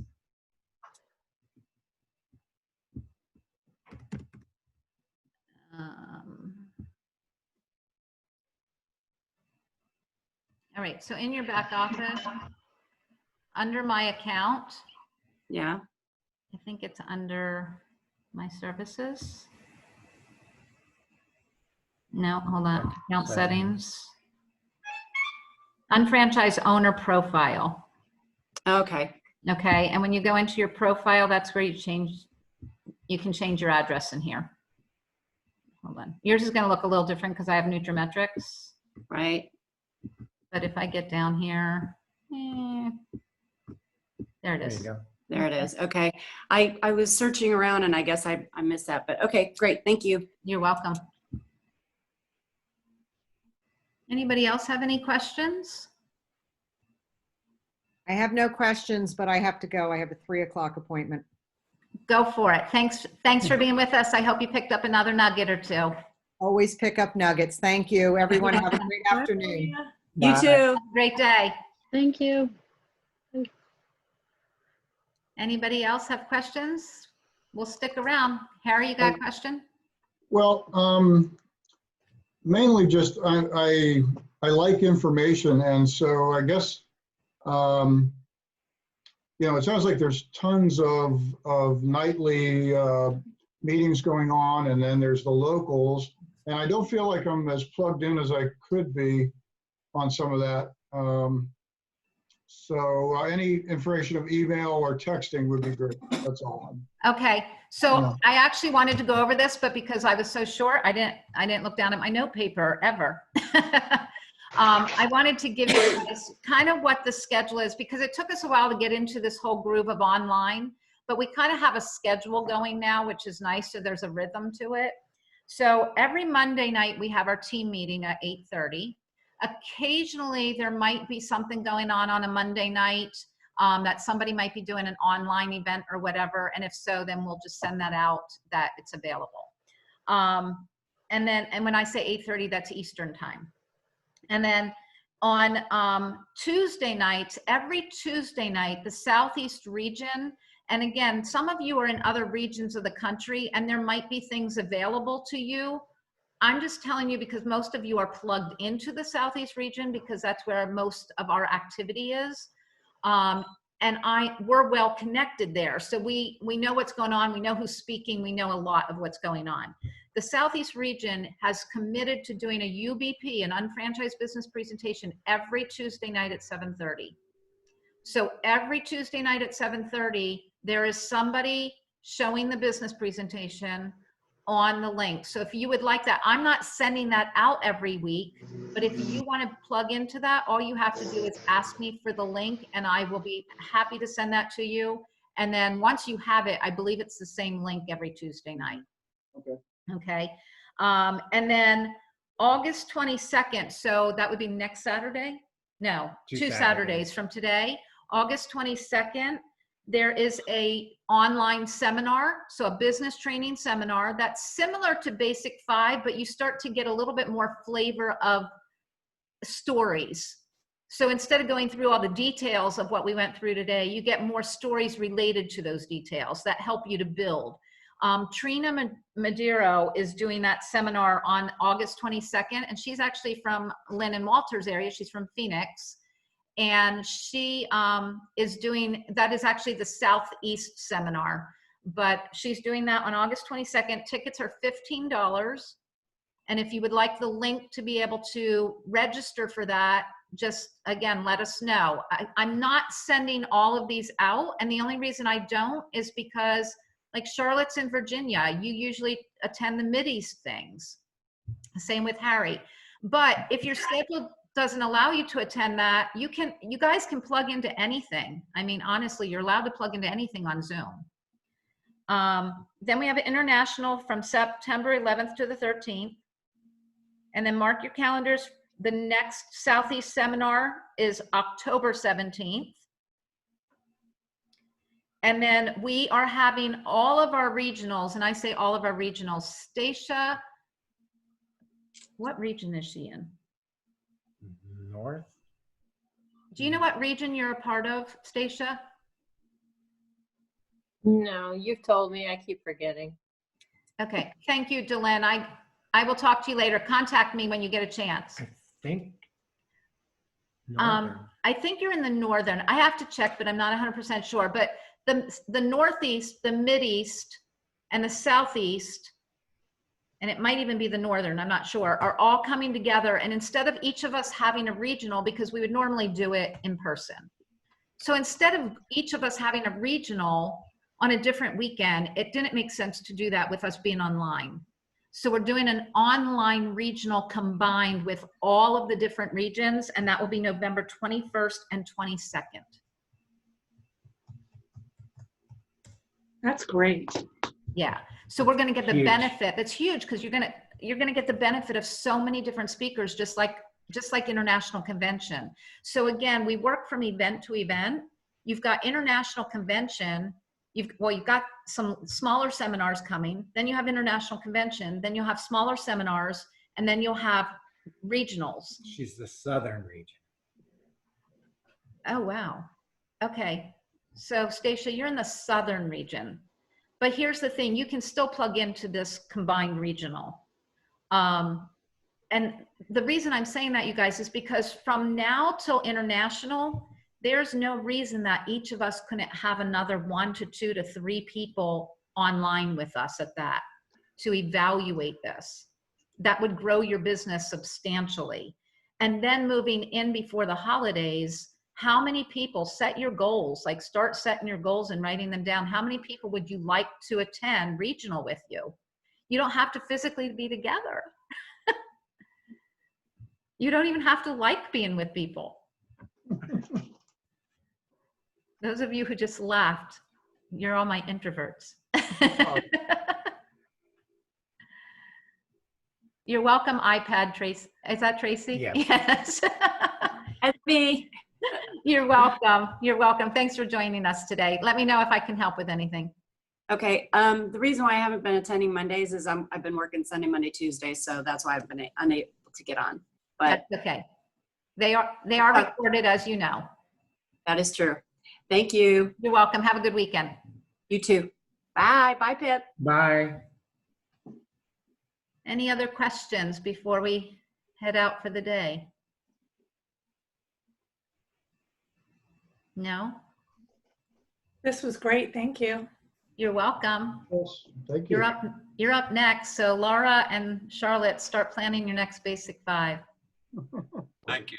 That was Thanks for the heads up. You're welcome. You're welcome, Joe. I hope that answered some more questions. You're learning. It's a journey.